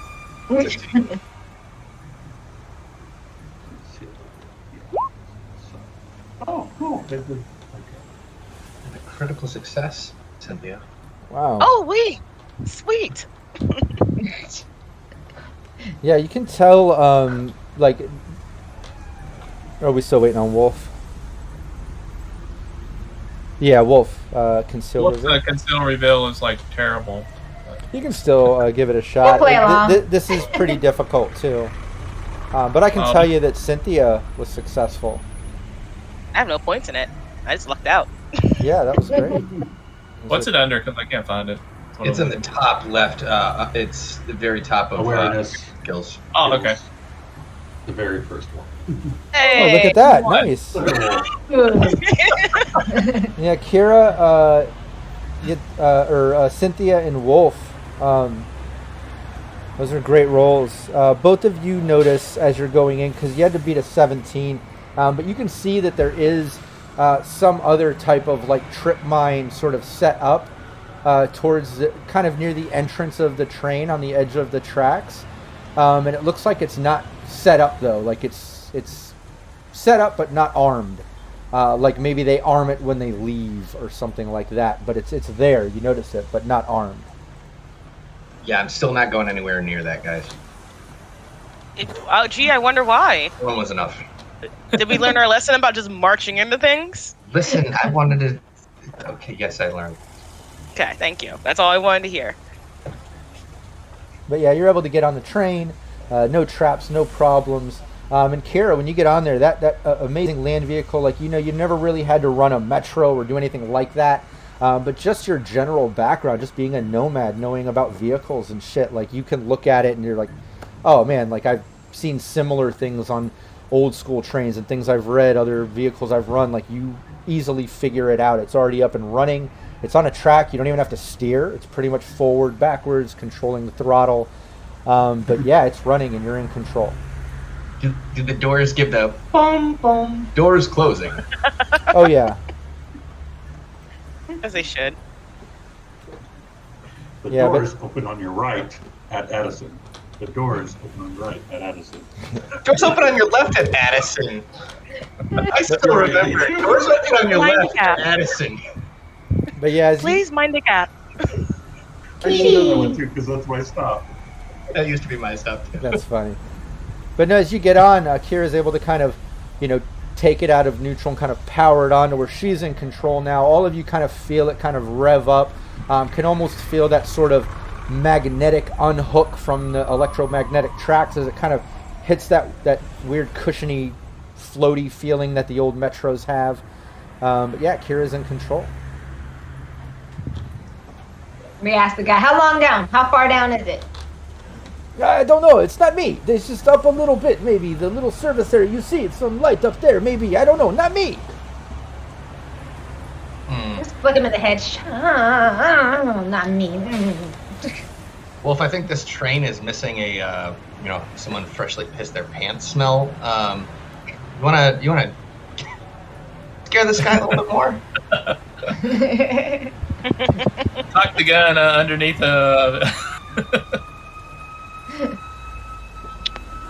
Yeah, so I want to keep an eye out, and I would start moving the train. Nice. Yeah, you. Hey, did anybody And move all the that guys- body? Did anybody move that body that was in front of the train? No, we're gonna run it over. That's what I said. But everybody gonna move it. Gonna make a lap. I hope we. I push it full throttle, just go over the body. Thunk. Yeah, well, luckily, this is electromagnetic, cyberpunk futuristic train stuff. So, like, you just feel a slight dip in the field as you kind of hover over it. You feel it kind of tumble, like the space there wasn't quite wide enough to avoid it, but not low enough to completely crush it. So you feel like it's kind of dragging the body along with you the entire way. It's really awkward, but it's kind of tumble dragging it. But yeah, you're in control. You get the train going, and you kind of go down the tracks a bit, and you see exactly like as I was describing, the tracks curve around, and you can tell where they would normally could V off from this station onto the main metro loop that would kind of go around Night City, or it can V off onto like a little service area where a train or the metro might pull off to do basic service stuff where they might not want to take it all the way out into the rail yard and do train trades and things like that. So as you kind of pull up in here, everybody give me a perception.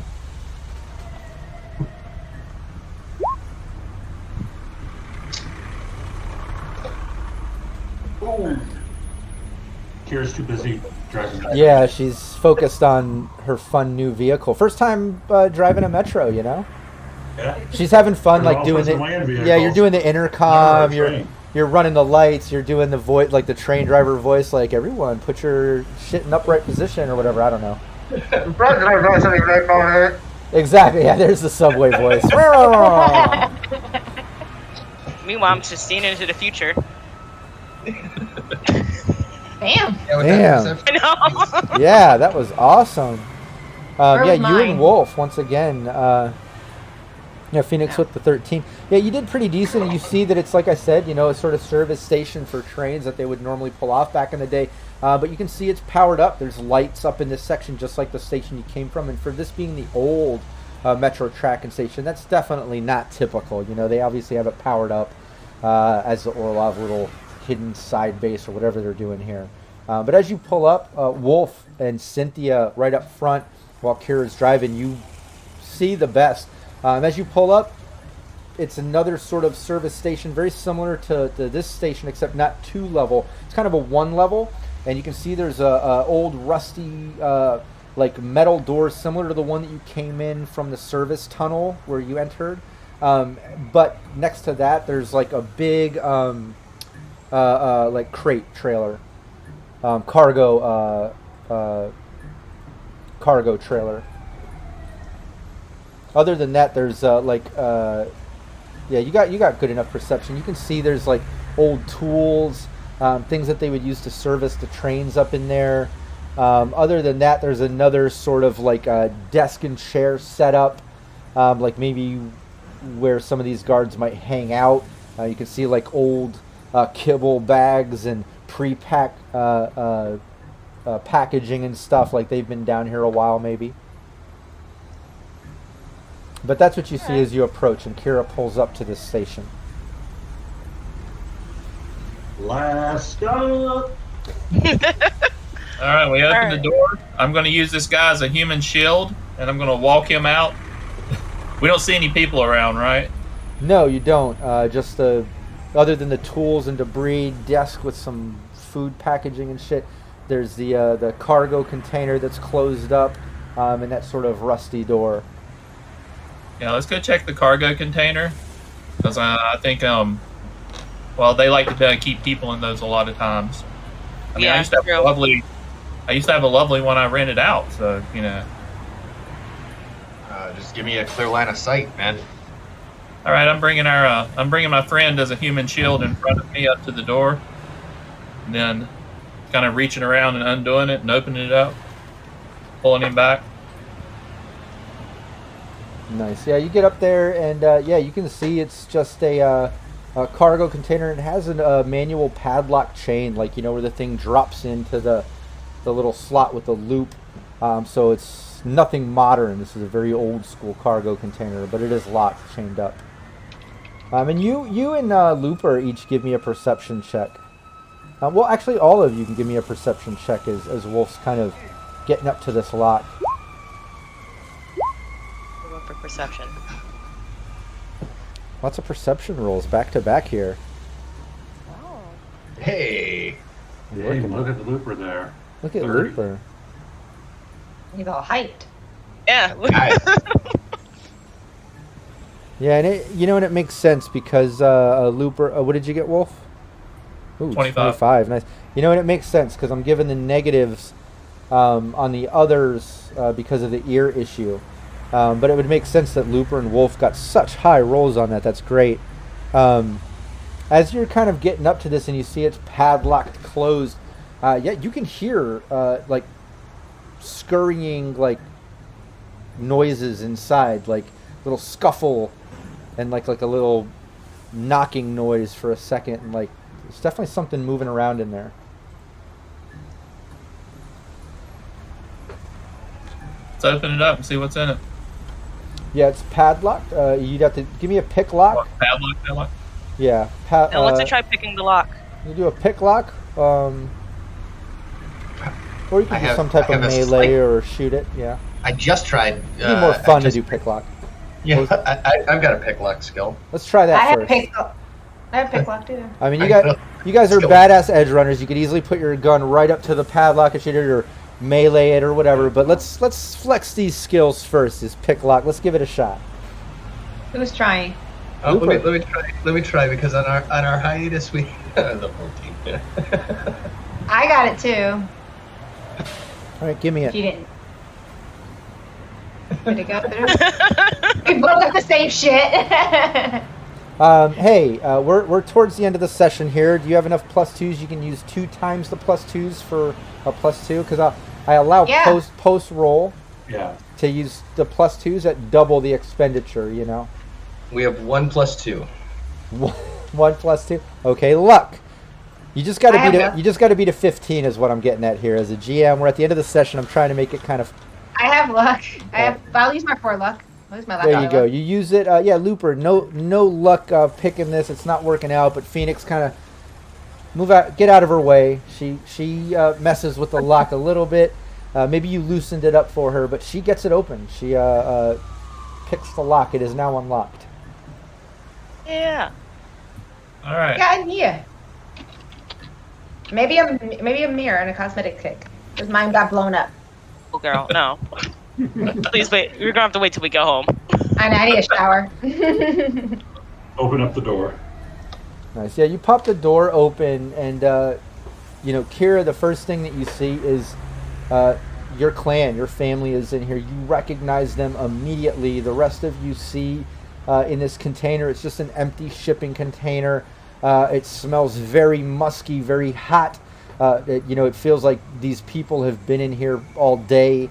There looks like some water bottles, but the people are all tied up, arms behind the back. They all have gags, but they are kind of moving. Some of them are standing. When you pop it open, Kira, you recognize them, and the faces look up at you. They recognize you. They all kind of start standing up. They're trying to get up. You can tell they're all kind of talking through their gag.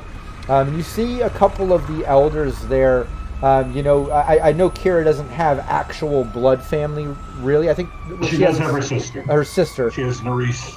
Yeah, no parents. But you do see her sister there. But you do see the elders, which are kind of like your mom and dad of the clan. But they all see you just wide-eyed, gag, hand. They're all kind of getting up.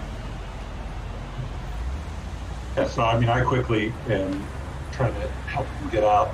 I'm asking, first I probably don't see my sister, so I'm asking, where's Nerys? Is Nerys here? Looking for them directly. But yeah, I'm working quickly to let everyone out, let everyone release. I start helping out on time people too. Nice. Yeah, Yeah. I'm gonna drag Weasel away. Hold the gun up to him. I'll leave him in the container. I was gonna say, not to appear useless and not helping get people, free. I'm just more capturing the footage and the emotional moment. Oh yeah, no, and it is. It's a bit of an emotional moment. People crying, people rejoicing from being rescued when they realize they are being rescued. And as you open it and start ungagging people, untying people, your sister says everyone's here, our entire clan, our whole family. And like your sister, just like a lot of the younger members, they're a little bit more Americanized, even though I know there's a lot of Russian descent and different tangents of. They very Americanized, so they not as thick of an accent, much like Kira, much like you.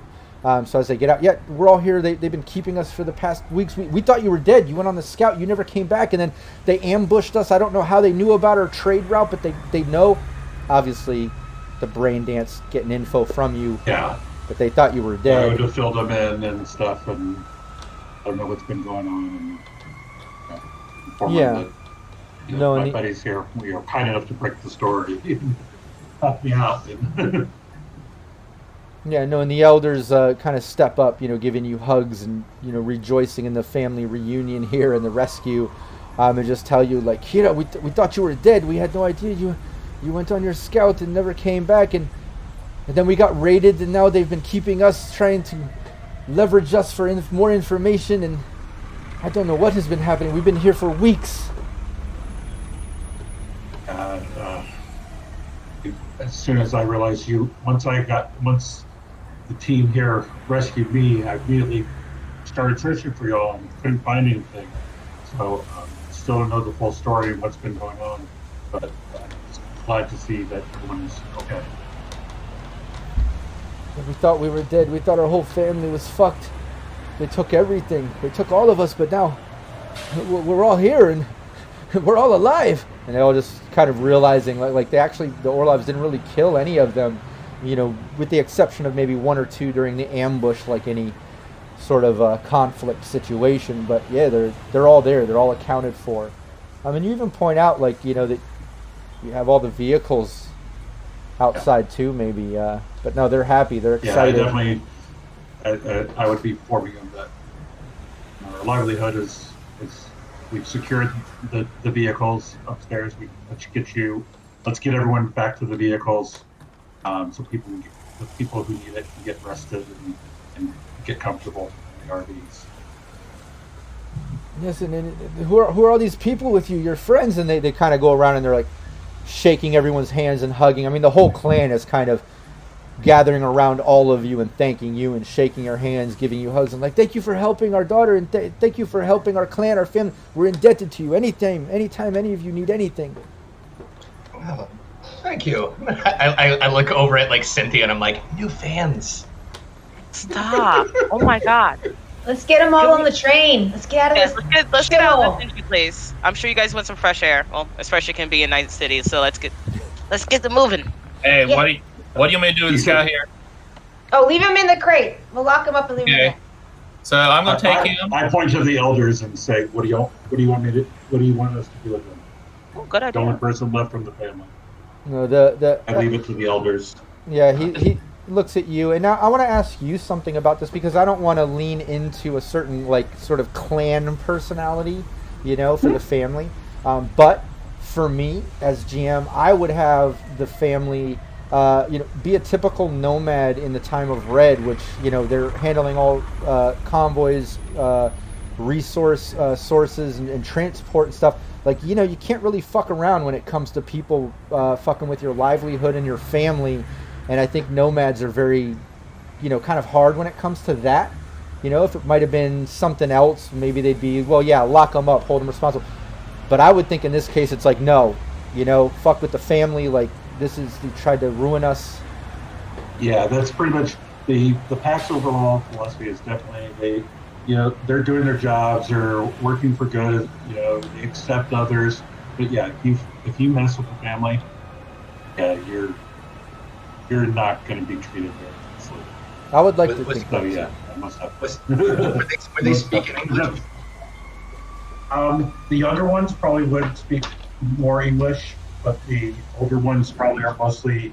They would have been born in Russia, and then eventually, majority of them then would have came to here. That's kind of how they all bonded. Yeah, no, I mean when they were telling you like that they, when you were speaking with the elders and trying to like be like, what do you want to do with them? Were you speaking English? It'd probably be in No, Russian. I would be talking to them in Russian. Oh, okay. Phoenix is So, all nosy. would I have understood them then? Yeah, Because if I didn't understand them, then I'm going to take this guy, throw him in there, empty out everything but one bullet, put it back in his gun, put the gun in there with him, and padlock it shut. Hey, you got a way out if you don't want to starve. nice. Yeah, Wolf's doing that while Kira, you're talking to the family, and the family is kind of unanimous. They're just looking at you, Kira, like, you saved us. You can finish him off for the family. I don't think anyone should live if they're fucking with the family. So yeah, when he goes to put the gun in there, I would have grabbed it and just shot and then closed the door. Nice. Oh, Nice. Way out there. That'll do it. Kira's fine. She'll be neutral all day. You mess with the family? Yeah. Yeah, I like thinking like that too when it comes to nomads. Like, honorable, good people, like trust them with business, running the transports for people, corporations, anything and anything in between, right? Everything and anything in between.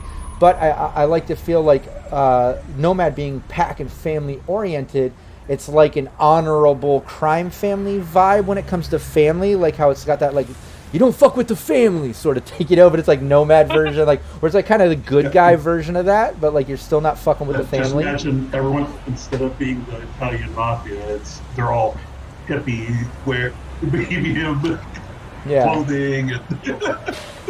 Nice.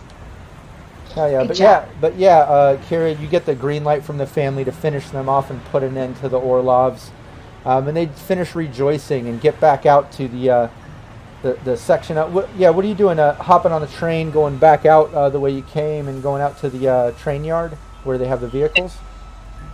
Yeah, get all the That way, to their vehicles. yeah, I think that's the way we would go. That way we know. I do say so myself. I think we're getting pretty good at this, guys. Yeah, yeah, I might have to delete a little bit of footage in there, but I mean, It's editing. We call it editing in the industry, sir. Oh, so okay. The dumbest I've done. Then you make your way out to the rail yard there, and the family, starts instantly taking care of the vehicles, pulling off the tarps, priming everything up, figuring out how they're going to get it out there and get back to their local camp where they were prior to this. Obviously, they travel a lot, but they have the nearby camp when they were ambushed that they'll get all. Yep. When they were also doing that, I would have gone and grabbed the bus and brought it closer up to help, transport people. Nice. Yeah, you do that. You get the bus up and get all that together, and just Danger Girl kind of passed on this case because this was right up your alley. They knew the article you put out. They knew it was an opportunity for their client Kira to kind of partner with Team Veritas to kind of clean up the last remnants of the Orlov family. It's not like you have to do rollability, believability press release. You've already fucked up the Orlov family. This was more of a kind of clean up the last literal 3 crumbs of Orlov family hanging out, grabbing onto the last little thing that they had, which was Kira's clan, so it's like you don't even really have to do it. However, if you wanted to, you could, just like icing on the cake. Keep this in mind. If you do want to do it, one of two things will happen there. If it's successful, based on what evidence we bring up for bonuses, cool. It's the final nail in the coffin, right? It makes sure that like Mr. Orlov doesn't get released out in so many years by paying and things happen and whatever, right? If you fail, it might make your original article look bad, and it might expedite the fact that Mr. Orlov might be able to buy his way out in the near future. You know what I mean? So you kind of got to weigh those options there, because it was successful. You don't have to, but I think Looper might be tempted to, but the smart thing might not to be. So I don't know there. It might be leave it to a roll. It might be the rest of the team contested persuasion, telling him what to do if he should or shouldn't. I don't know. I just wanted to put that out there, and I'll let you all kind of role play that out right now. We're all hanging out. Phoenix kind of wipes her face a little bit. Nice. I have a personal hair kit, and I toss it over to Phoenix and say, "Now you got a second here." I know, because mine got blown up. Why did that cleanup remind me of a PS2? Just Bing, bing. As much as I want to go off blabbing about how awesome we are in this, and I mean, Christ, it would be so fucking satisfying just to know. For them to know, for the Orlovs to be reading in jail that it's just they're completely wiped off the map, but at the same time could really fuck us over. And I think Kira's family might deserve the privacy on this one. Yeah, I feel like ultimately it should be Kira and her family's decision if they want this story to be told. I mean, we did what needed to be done. We know for a fact that no matter what, those three guys are off the streets. Orlov doesn't have any control over the streets anymore. I completely agree. I think Kira's got her family back, and I think that's enough. Mm-hmm. Let them think that maybe there's some still out here waiting for them. Surprise! It's us. Yeah, give him false hope. False hope. Mr. Orlov leaves. Joe's like, I'm gonna go get my family. We're just sitting in his office. Hello, Mr. Orlov. Welcome back. We're the new family. And that is. You would like to have an interview. No, that was a great point of Cynthia too, because the fact is if Looper did go for this, one of the pieces of evidence to get one of those plus ones or twos or whatever, towards your believability check or whatever, one of the pieces of evidence would have to be Kira's family, as evidence as they were captured, their witness statement of it happened. So that does kind of put them out there a little bit. Yeah, I think Kira would have gone up to Looper and say, it's a lot to ask. And I don't think the family needs this to be published right now. All right, you got it. But I appreciate it. Not one to muffle a story very often, but when the time, desperate times. I'm indebted to you, and I am happy to help you out as much as you'll need. I was gonna say, you don't have to be indebted to me. Just keep helping us out and driving the train forward, so to speak.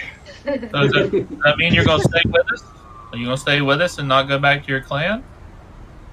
I'm gonna be in town for a little while. I think family's gonna need some time to heal up and recuperate, and we're gonna settle outside of town for a little while.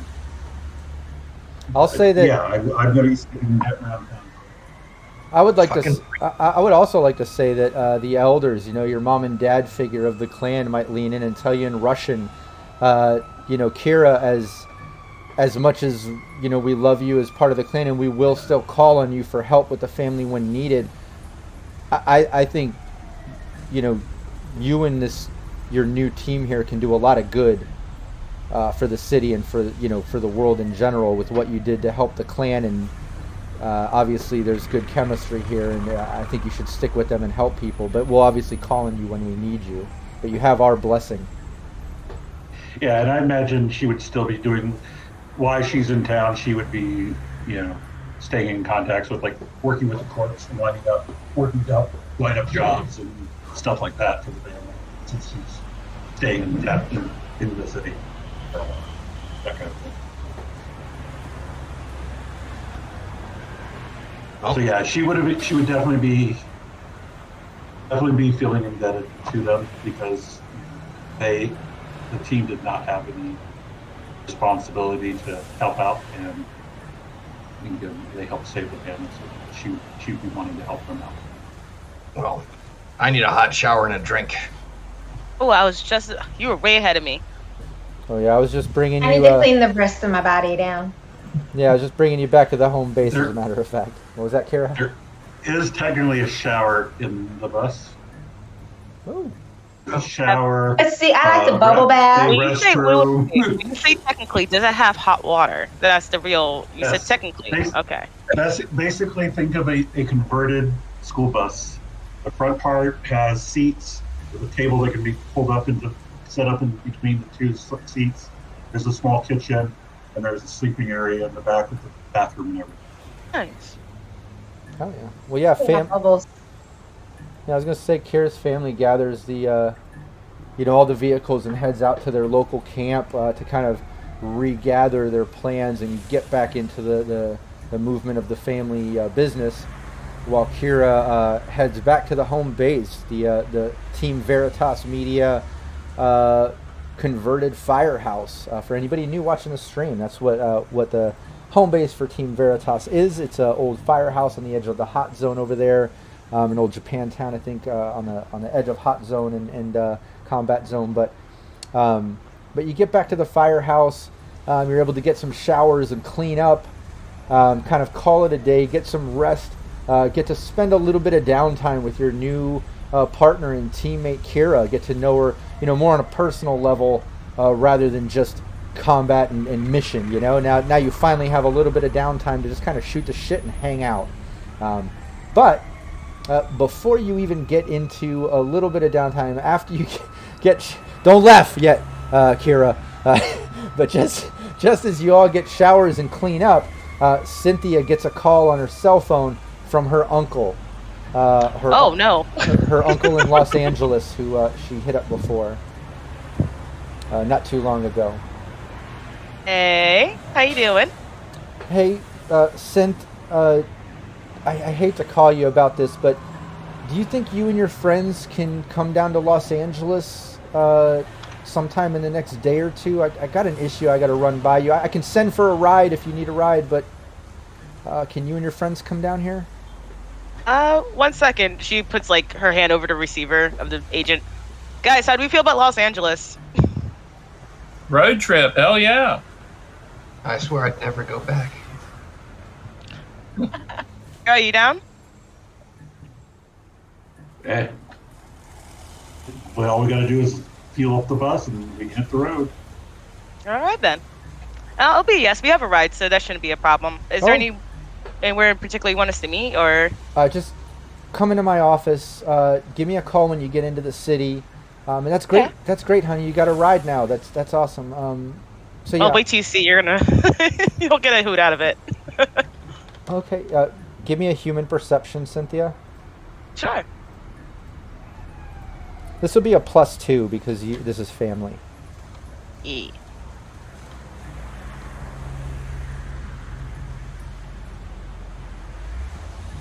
Yeah, you can. So that's a 19 with the +2, but 17 was good enough. Yeah, you can tell when you kind of joke like, "Oh, you're gonna get a kick out of this bus when you see it," and you kind of like, "Oh, that's funny." Okay, I'll see you soon. Like he kind of laughs, but you can tell like he's not in a joking mood at all. But okay, honey. Yeah, I'll see you and your friends soon. I'll see you soon. Thank you. Okay. And he hangs up, and this is where we'll end the session.